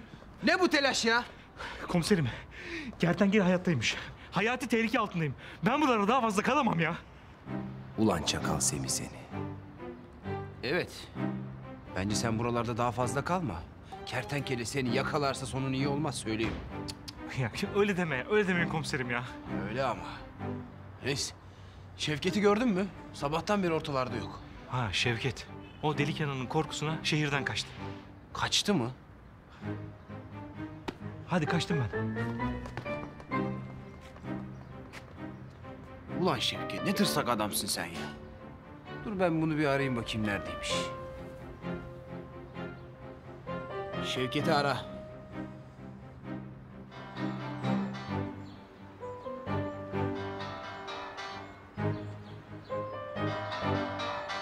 İşte kertenkele arıyorsun.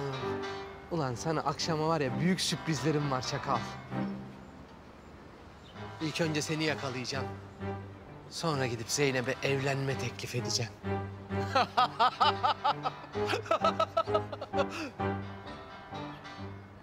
Sen çalmaya devam et kertenkele. Ben sana geri döneceğim çakal. Allah Allah. Nereye gitti bu adam ya? Telefona da cevap vermiyor. Ama neyse ben gidip Zehra'ma tek taş yüzüğü alayım.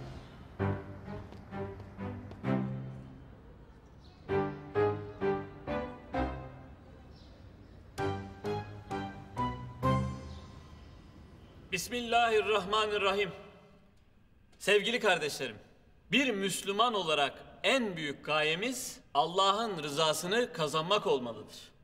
Elbette şeytan nefsimize hoş gelen kötü şeyleri bize güzel göstererek bizi doğru yoldan uzaklaştırmaya çalışacaktır. Ama biz Müslümanlar şeytana ve nefsimize karşı her zaman tetikte olmalı ve dua ederek Allah'tan yardım istemeliyiz. Allah'a yapacağımız en büyük dua ise ona verdiğimiz kulluk sözüne sadık olmaya çaba göstermektir.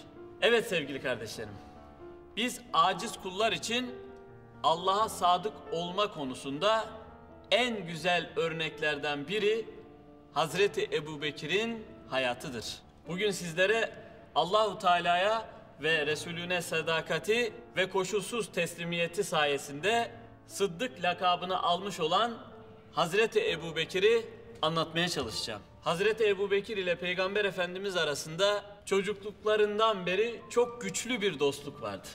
Hazreti Ebubekir, Peygamber Efendimiz bu dünyadan ayrılıp Rabbine kavuşuncaya kadar onun yanından hiç ayrılmamıştır.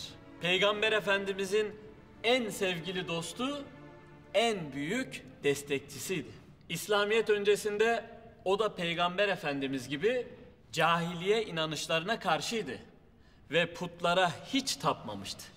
Peygamber Efendimiz kendisine peygamberlik görevi verildikten sonra insanları İslamiyet'e davet etmeye başladığında Hazreti Ebubekir tereddüt etmeden iman etmişti.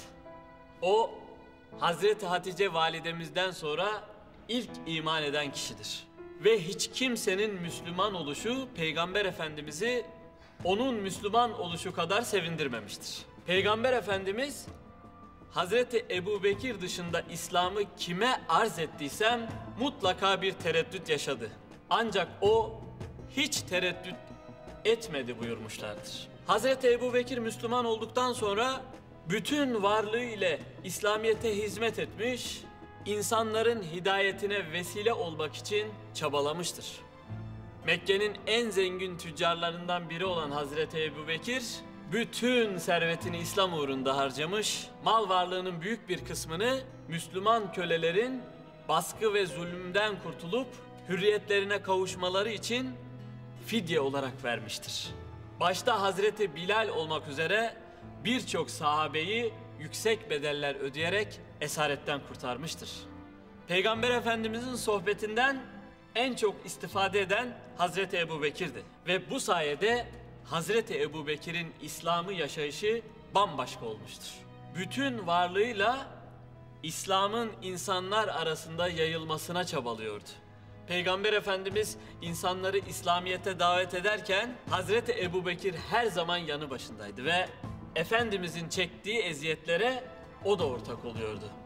Ancak bütün eziyet ve çilelere rağmen Peygamber Efendimiz'i hiçbir zaman yalnız bırakmamıştı. Mekkeli müşriklerin bitmek bilmeyen işkence ve baskılarının sonunda Cenab-ı Hak Peygamber Efendimiz'e Mekke'den Medine'ye hicret etmeyi emretti. Peygamber Efendimiz bu zorlu yolculuk için yol arkadaşı olarak Hazreti Ebubekir'i seçmişti. Peygamber Efendimiz ve Hazreti Ebubekir yola çıktıklarında müşrikler Peygamber Efendimiz'i yakalamak için hemen peşlerine düşmüşlerdi. Peygamber Efendimiz ve Hazreti Ebubekir müşriklerden saklanmak için Medine yolu üzerindeki Serv mağarasına saklanmışlardı. Müşrikler mağaranın yanına geldiklerinde Hazreti Ebubekir müşriklerin Peygamber Efendimiz'e zarar vermelerinden çok korktu. Ama elbette Allahu Teala onlarla beraberdi. Yüce Rabbimiz kutsal kitabında bu olayla ilgili şöyle buyurmaktadır. Eğer siz ona yardım etmezseniz inkar edenler onu iki kişiden biri olarak çıkardıkları zaman ona bizzat Allah yardım etmişti. Hani onlar mağarada bulunuyorlardı. Hani o arkadaşına üzülme, Allah bizimle beraberdir diyordu. Allah da onun üzerine güven duygusu ve huzur indirmiş. Sizin kendilerini görmediğiniz ordularla desteklemiş. Böylece inkar edenlerin sözünü alçaltmıştı. Allah'ın sözü ise en yücedir. Allah mutlak güç sahibidir. Hüküm ve hikmet sahibidir. Efendimiz Serv mağarasında müşriklerden saklanmaktayken Hazreti Ebubekir'in mübarek dizine başını koyarak uykuya dalar. Bu sırada mağaradaki deliklerden yılan çıkıp da Peygamber Efendimiz'e zarar vermesin diye ayağıyla deliklerden birini kapayan Hazreti Ebubekir'in ayağını bir yılan sokar. Ancak Hazreti Ebubekir Peygamber Efendimiz'i uyandırmak istemez ve acısından sessizce ağlamaya başlar. Bunun üzerine Peygamber Efendimiz uyanıp vaziyeti görür ve ona neden kendisini uyandırmadığını sorar. Hazreti Ebubekir ise gözyaşlarını silerek anam babam sana feda olsun ya Resulullah diyerek karşılık verir. Peygamber Efendimiz Medine'de muhacir ve ensarın yardımı ile bir İslam devleti kurduğunda Hazreti Ebubekir en hayati anlarında Peygamber Efendimiz'e hep destek olmuştur. Mescid-i Nebevi'nin inşaatında bizzat rol almıştır. Mescidin arsa bedelini de Hazreti Ebubekir ödemiştir. Yine birçok sefer ve savaş öncesinde ordunun maddi ihtiyaçlarını karşılamış ve bütün servetini hiç tereddütsüz İslam için harcamıştır. Efendimiz Tebük seferi öncesinde ordunun ihtiyaçları için ashabını sadaka vermeye teşvik ettiğinde Hazreti Ömer sadaka verme konusunda ilk kez Hazreti Ebubekir'i geçeceğini umut ederek malının yarısını bağışlamıştır. Hazreti Ebubekir ise bundan haberi olmadan malının tamamını bağışlamıştır ve çoluk çocuğuna ne bıraktığını soran Peygamber Efendimiz'e şöyle demiştir. Onlara Allah'ı ve Resulünü bıraktım. Bunun üzerine Hazreti Ömer artık bundan sonra hiçbir şeyde onu geçemem demek zorunda kalmıştır. Hicretin 10. yılında veda haccını yapan Peygamber Efendimiz bir yıl sonra bu dünyadan ayrılarak Rabbine kavuştu. Peygamber Efendimizin vefatını duyan Müslümanlar üzüntüden yıkıldılar ve ilk anda ne yapacaklarını bilemediler. Hazreti Ebubekir ise Efendimiz'i alnından öptü ve anam babam sana feda olsun ya Resulullah. Ölümünde de yaşamındaki kadar güzelsin. Senin vefatınla peygamberlik son bulmuştur. Şanın ve şerefin o kadar büyük ki üzerine ağlamaktan münezzehsin. Ya Muhammed, Rabbinin katında bizi unutma, hatrında olalım dedi. Hazreti Ebubekir, Peygamber Efendimizin vefatı karşısında metanetini koruyup büyük bir hüzün içerisinde olan Müslümanları teskin etmeye çalışmış ve şu meşhur konuşmayı yapmıştır. Ey müminler! Allah birdir. Ondan başka ilah yoktur. Muhammed onun kulu ve elçisidir. Muhammed'e kulluk eden varsa bilsin ki o ölmüştür. Allah'a kulluk edenlere gelince unutmayın ki Allah baki ve ebedidir dedikten sonra sahabelere şu ayet-i kerimeyi hatırlatmıştır. Muhammed sadece bir elçidir. Ondan önce de peygamberler gelip geçmiştir. Şimdi o ölür veya öldürülürse siz ökçelerinizin üzerinde geriye mi döneceksiniz? Kim ökçesi üzerinde geriye dönerse Allah'a hiçbir ziyan veremez. Allah şükredenleri mükafatlandıracaktır.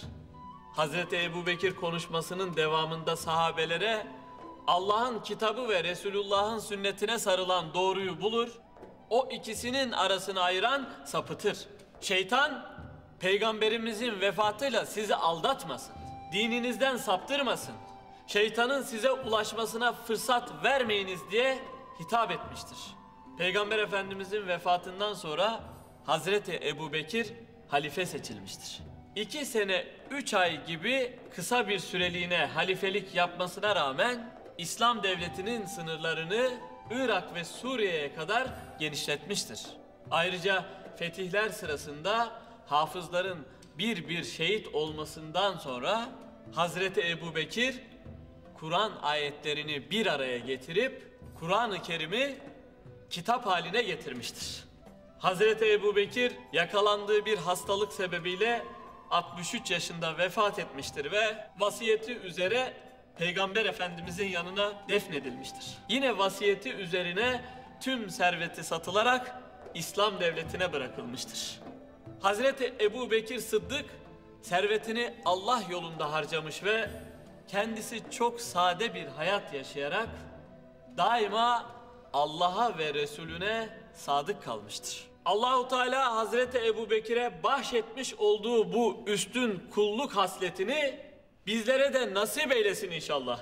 Amin. Cenab-ı Allah bizleri de Hazreti Ebubekir Sıddık gibi Rabbine sadık ve ona vermiş olduğu kulluk sözünden dönmeyen kullarından eylesin inşallah. Amin.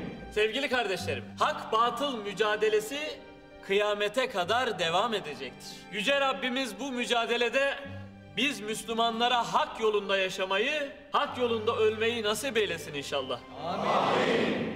Değerli kardeşlerim, bugün Müslüman coğrafyası tarihindeki en acı dolu günlerini yaşıyor.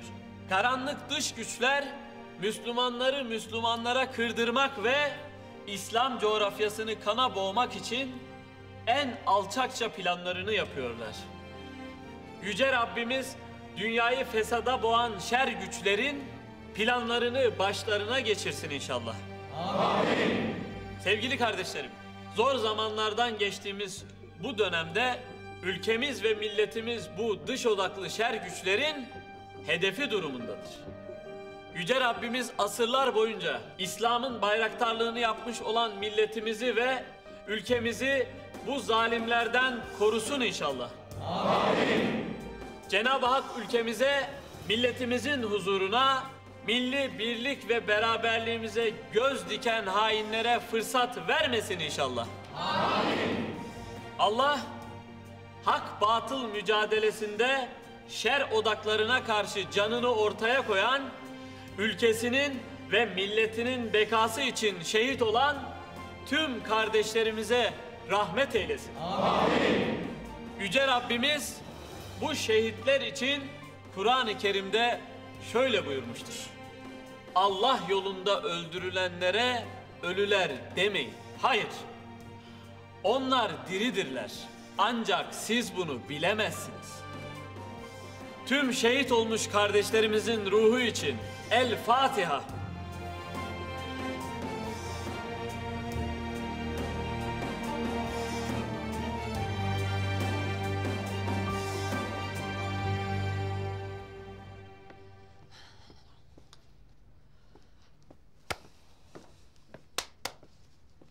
Ay Zehra yeter Allah aşkına, başım döndü ya.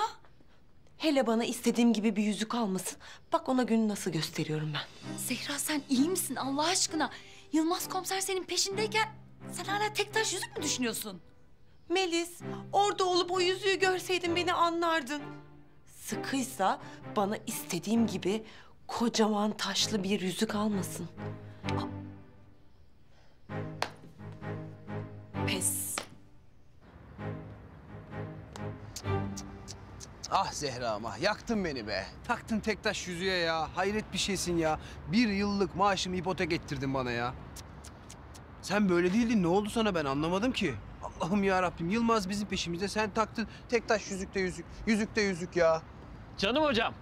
Hicabi. Sorma oğlum. İşim bitti benim ya. Sormam lazım hocam. Ne? Hocam Mars'taki suyla aldığımız abdestle kıldığımız namaz caiz olur mu?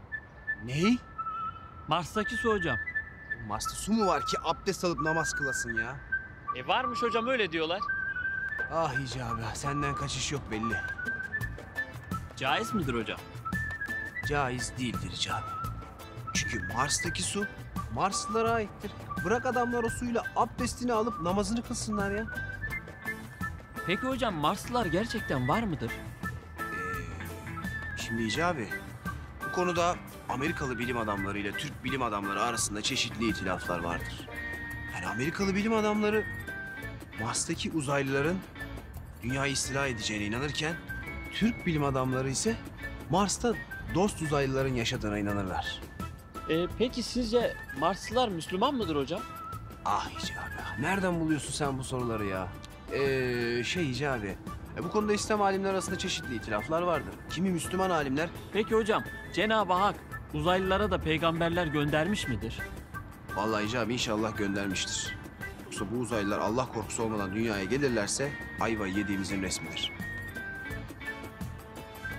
Peki hocam, Müslüman bir uzaylı kızla evlenmek caiz midir? Ney? Müslüman uzaylı kız hocam.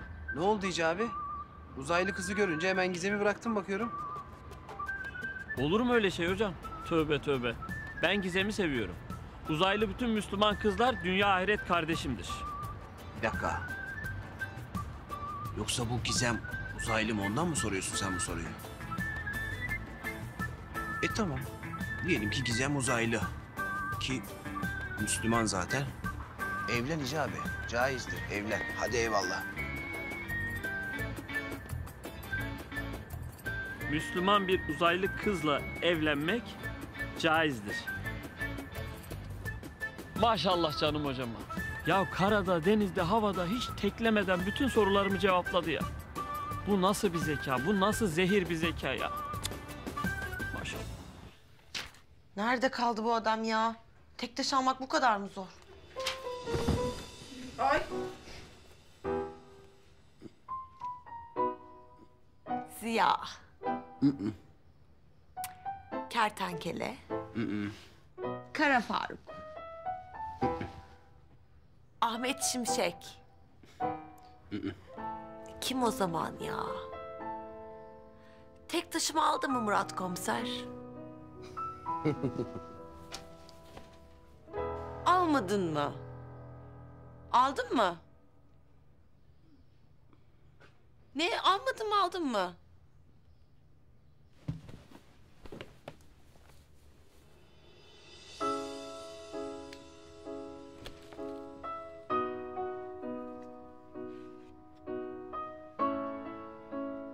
Benimle evlenir misin?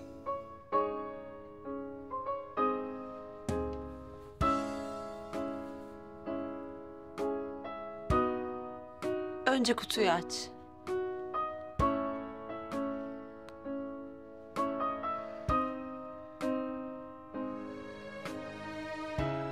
Evet be, sonunda. İşte bu. Ya, sonunda evleniyorum.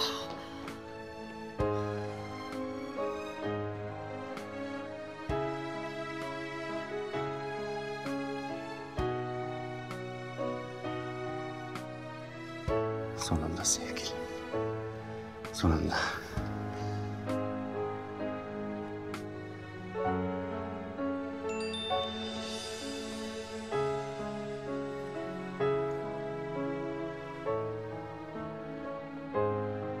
Ah, ulan Şevket. Ulan Şevket.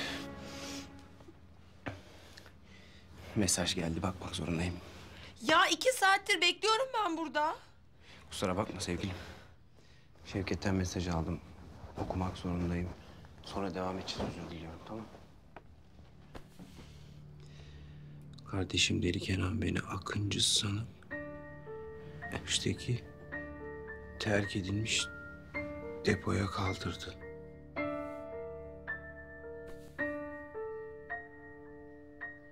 Hemen gelip kurtarmazsam beni öldürecek. Kardeşim ne olur yardım et. Kardeşim Şevket. Şevket, bir şey yapmam lazım. Zehra, bir şey yapmam lazım. Ya tamam, sakin ol Ziya. Nasıl sakin olayım Zehra? Nasıl sakin olayım ya? Deli Kenan kardeşimi öldürecek diyorum. Öldürürse öldürsün. O da başımıza 1000 tane bela açtı. Öyle deme, deme öyle. Deme öyle kardeşim o benim. Benim kurtarmam lazım onu. Onu kurtarmam lazım. Ne yapacağım ben? Tamam tamam. Ben de seninle geliyorum. Hayır. Benimle gelemezsin. Tehlikeli olabilir, olmaz. Sen benim maskeli kız olduğumu unuttun galiba.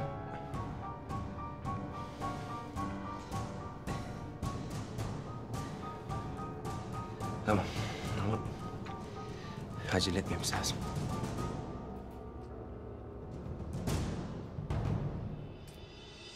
Kertenkele. Seni tek başıma yakalayacağım. Sonra da kahraman olup Zeynep'e evlilik teklifi yapacağım.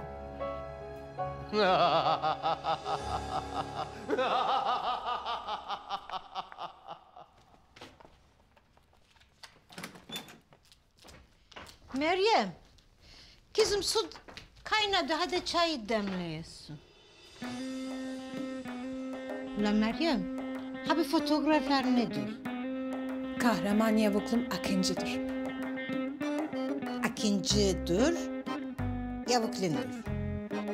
Ulan Sami! Sami Efendi! Koş ulan koş, yetiş! Sami Efendi! Ulan Asiye ne oluyor? Sesin Çukurcuma'dan geliyor. Nedir, ne bağırıyorsun? Koş bak, bak ne var burada, bak. Kinova mı? Ulan bu adam kimdir, yarasa mı? Ulan Sami kör müsün, görmeyeyim misin? Akıncı'dır da. Ulan Akıncı'nın ha burada duvarda ne işi vardır? Akıncı'nın yeri duvar değil. Benim kalbimdir enişteciğim. Şu andaki helale bakın ya. O bizim uşaktır da. Akıncı bizim kahramanımızdır. Kız kafayı yemiştir da.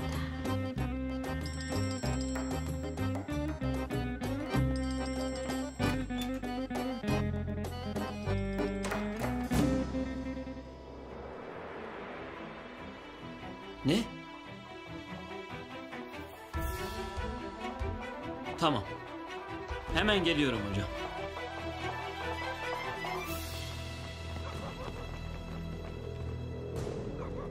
Akıncı bu mahallede yaşıyormuş. Gözünüzü dört açın. Bu sefer hata istemiyorum. Akıncı elimizden kaçamayacak. Anlaşıldı mı lan? Yoksa derinizi yüzerim. Ulan Akıncı, sen benim sevdiğim kadının kalbini nasıl çalarsın ulan? Ben senin o kalbini yerinden söküp çiğ çiğ yemez miyim ulan?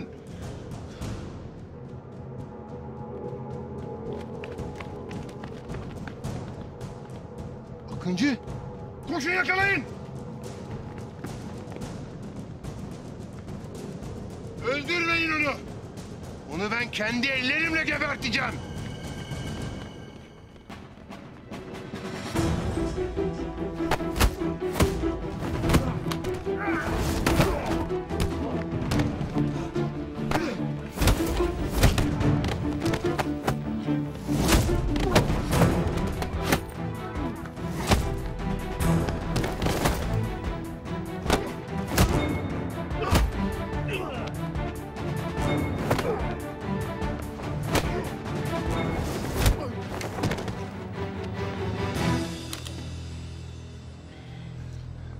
Öldüreceğim seni Akıncı. Meryem'i sana yar etmeyeceğim. Kenan abi. Ne Kenan abisi lan? Ne Kenan abisi? Kenan abi. Sakin ol. Silahla şaka olmaz. Öldüreceğim ulan seni. Öldüreceğim.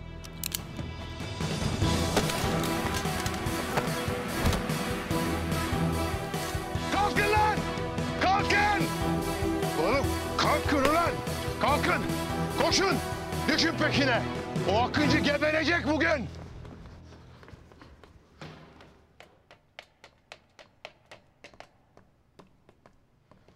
Vay, ay yıldızlı adam. Yakıyorsun. Vay vay vay. Maskeli kız. Ateş ediyorsun. Sırnaşma. Ciddi ol biraz ya. Çene çalmaya gelmedim buraya. İşimize bakalım. Sana da var ya 2 laf söylemeye gelmiyor ha. Hemen azarlıyorsun hemen. Şevket'i burada tutuyorlar demek. Evet. Ben hiç adam falan göremiyorum. İşte. Demek ki deli kanan dikkat çekmek istemiyor. Biz yine de dikkatli olalım. Merak etme aşkım. Ben seni korurum. Sen kendini koru şapşal. Allah'ım yarabbim ya. İlk defa birlikte operasyona çıkıyoruz Zehra. Nasıl hissediyorsun? Bırak hisleri falan ya. Hadi Şevket'i kurtaralım da daha bir sürü işimiz var bizim. Düğün salonu bulacağız, nikah davetiyelerini basacağız, gelinlik alacağız, damatlık alacağız. Çok işimiz çok. Doğru diyorsun ya, evet. Bir an önce kurtarıp da hızlı evlenelim istiyorum ben de. Yani fakat şöyle bir durum var. Senin maskeli kız olarak devam etmeni istemiyorum evlendikten sonra. Evinde oturacaksın, evinin kadını olacaksın. Ne? Nasıl ne? Elin hamuruyla erkeğin işine karışmayacaksın diyorum. Evde oturacaksın. Ha sen şimdiden beni eve kapatmaya karar verdin. Öyle değil işte. Yani şey demek istiyorum. Operasyonlara gelmeyeceksin. Maskeli kız olmayacaksın bir kere. Onu unut. Ha şey yapabilirsin. Pastaneye gidebilirsin. Kurabiye falan yapabilirsin. Ola yani işte. Ne? İdare edeceğiz artık. Ne yapalım? Ha? Ne? Şey diyorum yani... Allah'tan zehirlenmiyoruz yani. Zehirlenmezsek iyidir en azından. Ne dedin sen? Zehra ne yapıyorsun ya? Kendine gel. Sen benim kurabiyelerimi nasıl laf edersin ha? Ya şiddete hayır.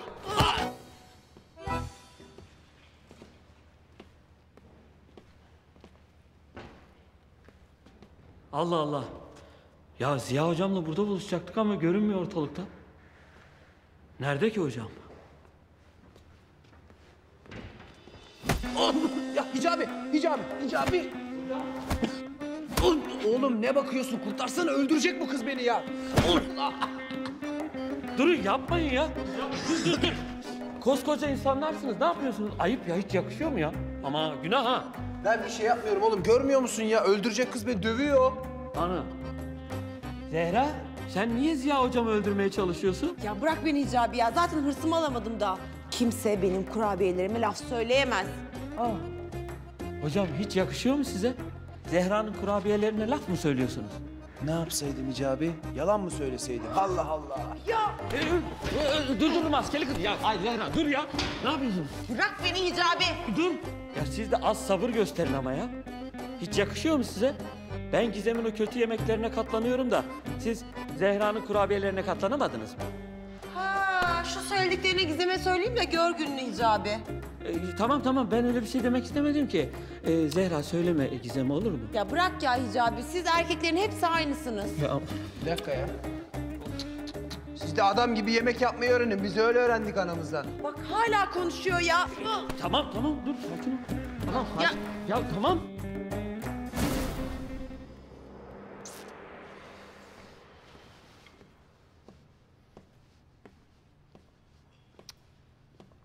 Ulan kertenkele, nerede kaldın lan? Ağaç olduk burada ya. Hayır, arkadaşım burada hayati tehlike altında ve sen ortalıkta yoksun. Çakal. Ben bu çakala bir mesaj daha atayım şöyle. Kardeşim nerede kaldın? Adamlar beni öldürmek üzere. Koş, yetiş, yolla.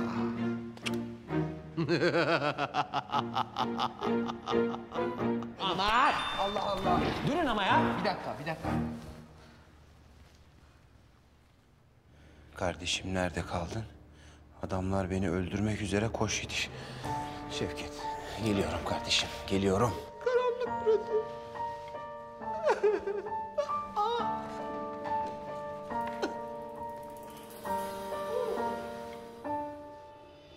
Hicabi, sen burada kal, bize gözcülük yap, tamam mı? Allah'a emanet ol. Siz de hocam. Yürü.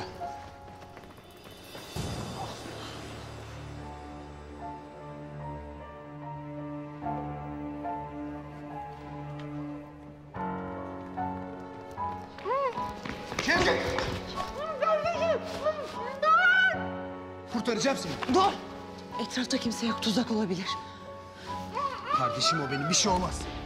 Kardeşim.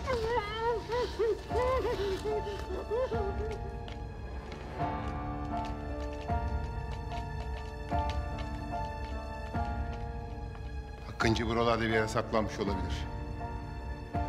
Her yere bakın. Dağılın hadi.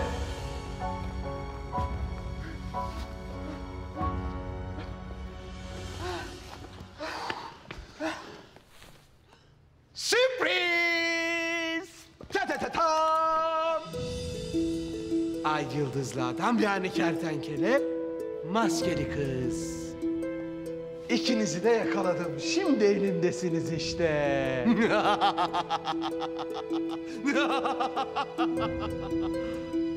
Çıkarın şu maskeleri. Dur, bir dakika. Ay yıldızlı, kertenkele sen dur. İlk önce Zehra Hanım lütfen. Önden bayanlar. Artık bitsin şu maskeli balo ya. Vallahi sıkıldım ya. Hadi.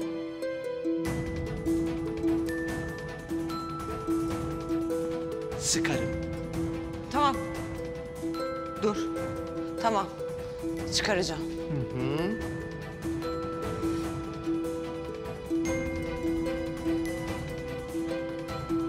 Hadi.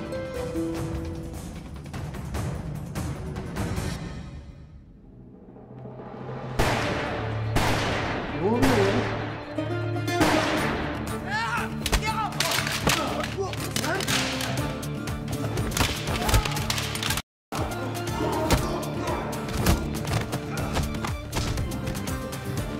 Dikkat et!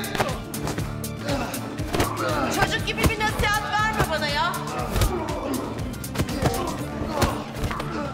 Sen kendini kolla şaşkın. Allah'ım iyilik de yaramıyor ya. Subhanallah ya. Hocam bir soru sorabilir miyim? Hicabi sorunun sırası mı şimdi? Hocam gökyüzünde yıldız kayınca dilek tutmak caiz midir? Ya bu yaptığın caiz mi asıl Hicabi senin? Hocam önce ben sordum. Yaz Hicabi yaz. Hocam caiz mi? Değildir Hicabi. Değildir. Çünkü bayan yıldız herhangi birinin kafasına düşeceği için dilek tutma. Dua et dua. Hay maşallah ya zehir gibi ya.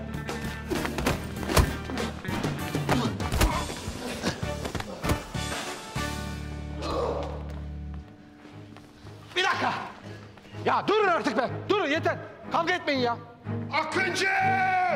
Geberteceğim ulan seni! Bu gece son gecen olacak. Allah Allah. Ne oluyor arkadaş burada ya? Polis teslim olun. Amirim. Yılmaz. Yakaladım amirim. İşte ay yıldızlı adam yani kertenkele, maskeli kız yani Zehra. Ben yakaladım amirim. Ben yakaladım amirim. Kertenkele mi? Hı, kertenkele amirim. Zehra ha? Evet.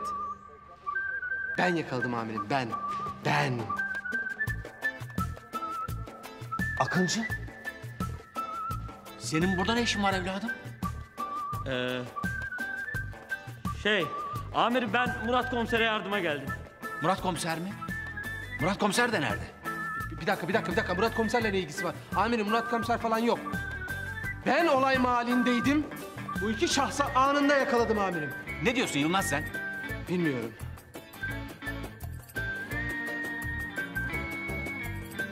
Helal sana be Akıncı. Daha ilk gününde hemen göreve başlamışsın. Gel seni şu hilalinden bir öpeyim. Koçum benim. Bu arada düğün ne zaman? Yakında efendim. Umarım beni de çağırmayı unutmazsın. Estağfurullah o nasıl söz? Çağıracağım sizi. Ya amirim böleceğim de kusura bakmayın ya. Ben burada ay yıldızlı adamı yani kertenkeleyi ve Zehra'yı yakalamışım maskeli kızı. Siz orada düğün müğün diyorsunuz ya. Vallahi ben hiçbir şey anlamıyorum ya. Amma kafa ütüledin Yılmaz sen de ha. Aç şu adamların maskesini de kim olduklarını bir görelim. Tamam amirim. Kertenkele aç. Maskeyi aç. Aç şu maskeyi. Ya aç kardeşim şu maskeyi ya. Açın diyorum ağır çekimde maske çıkıyor artık yeter ya.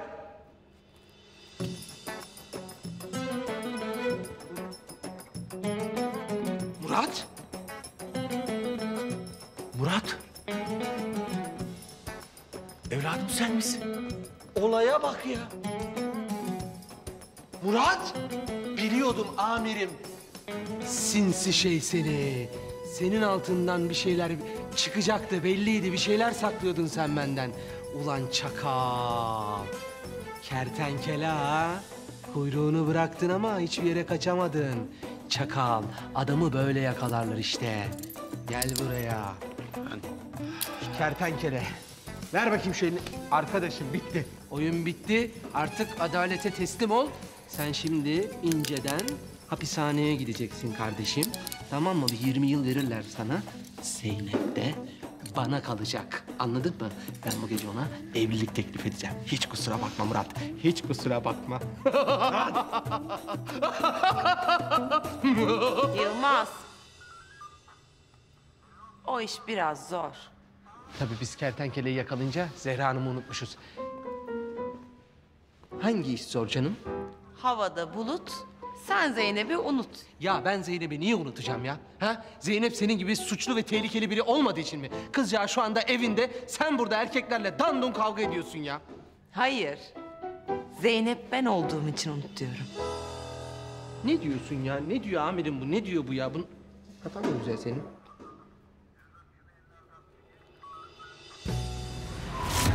Zeynep? Bunu diyorum. Zeynep? Senin ne işin var burada bu saatte? Zehra demek istedin herhalde. Hayır. Zeynep. Zehra şanlı benim.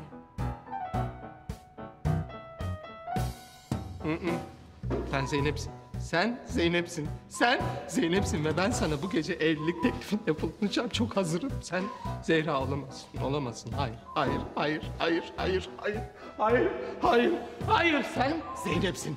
Sen Zeynep'sin. Kesinlikle kabul etmiyorum. Sen Zeynep'sin. Amirim, amirim, hayır. Hayır amirim, hayır. Amirim. Kabusun içindeyiz değil mi amirim? Şu an bu bir rüya. Hiçbir şey gerçek değil mi amirim? Amirim lütfen uyanalım. Uyanalım amirim. Uyanalım ve bitsin tamam mı amirim? Uyanacağız ve bitecek. Bu gerçek değil mi amirim? Hayır. Hayır. Zeynep o değil mi amirim?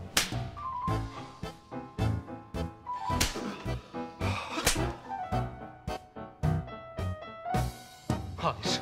Uyanmıyorum ya. Hala bu bir kabus. Amirim bu bir kabus değil mi? Hayır. Sen Zeynep'sin. Zeynep'sin. Kandırıldın. Kertenkele tarafından kandırıldın. Sen Zeynep'sin. Benim sevdiğim kızsın. Sen Zehra olamazsın. Sadece kandırıldın. Ne saçmalıyorsun Yılmaz sen? Amirim bu kız Zeynep ya. Zehra olamaz ya. Bu alçak kertenkele bu kızı ağına düşürüp kandırdı. Ve o şu anda kendini Zehra sanıyor. Kendine gel Zeynep. Kendine gel. Hayallerimi yıkamazsın. Hayır. Hayır amirim. Hayır amirim. Hayır böyle bir son olamaz ya. Hayır böyle olmamalı. Zeynep.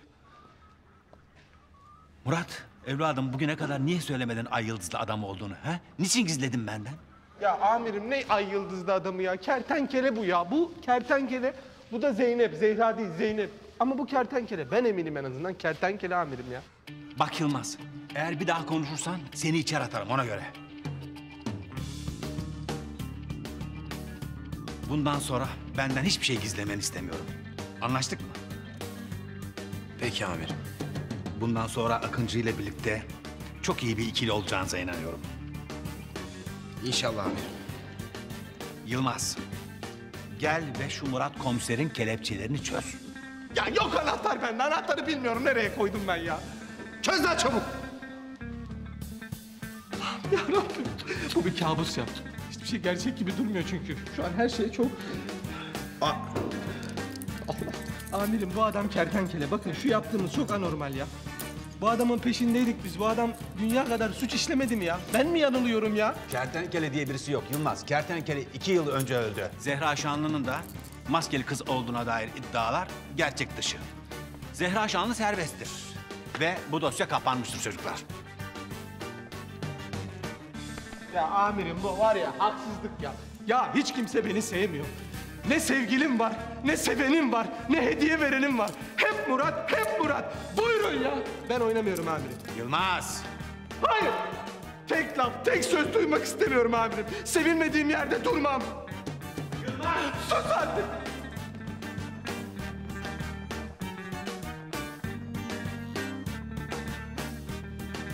Hocam. Kardeşim. Canım hocam. Hicabi. Güzel. Hicabi. İyi misin? Sana bir şey olacak diye çok korktum. İyiyim bıdığım benim, iyiyim. Korkma bak, hepimiz iyiyiz. Gel. Madem kavuştuk birbirimize, bir çifte nikah patlatalım gitsin ya. He? Hocam caiz midir? Ya caizdir tabii Hicabi ya, caizdir. O zaman bıdığım evleniyoruz o zaman. Allah'ım sana şükürler olsun ya Rabbim. Evleniyoruz. O zaman mutlu son! Evleniyoruz!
Değerli ve saygıdeğer konuklar, bu mutlu günde bu iki güzide aile adına hepinize hoş geldiniz diyorum.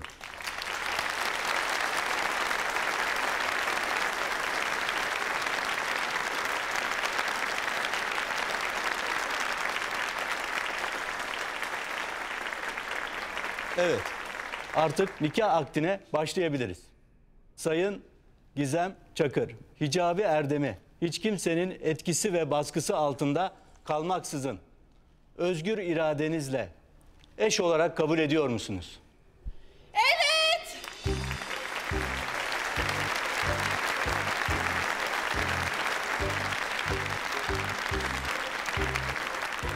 Siz Hicabi Erdem, Gizem Çakır'ı hiç kimsenin etkisi ve baskısı altında olmaksızın eş olarak kabul ediyor musunuz?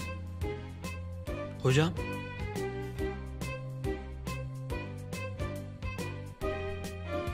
Ben bu sorunun cevabını biliyorum. Sonsuza dek evet.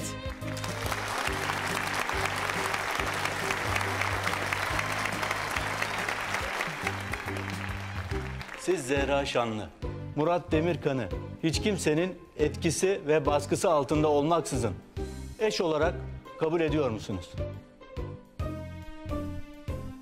Evet.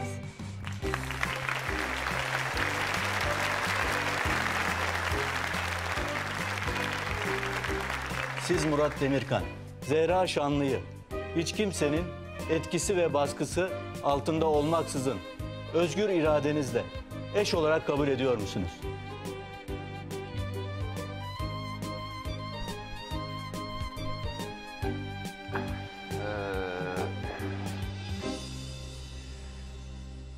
Neydi la uşak?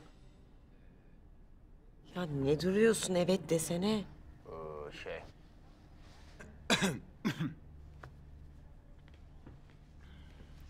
Basarım tekmeyi hemen evet de. Tamam. Çok ısrar etti. Evet!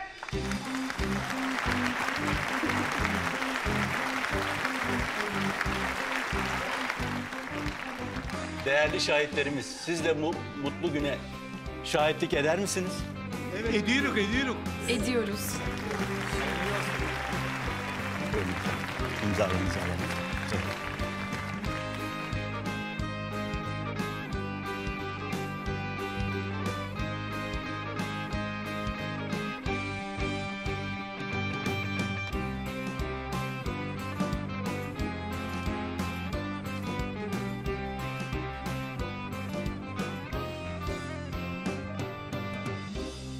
Buyurun efendim, ayağa kalkalım. Ben de sizleri Türk Medeni Kanunu'nun bana verdiği yetkiye dayanarak karı koca ilan ediyorum. Bir ömür boyu mutluluklar diliyorum. Hayırlı uğurlu olsun.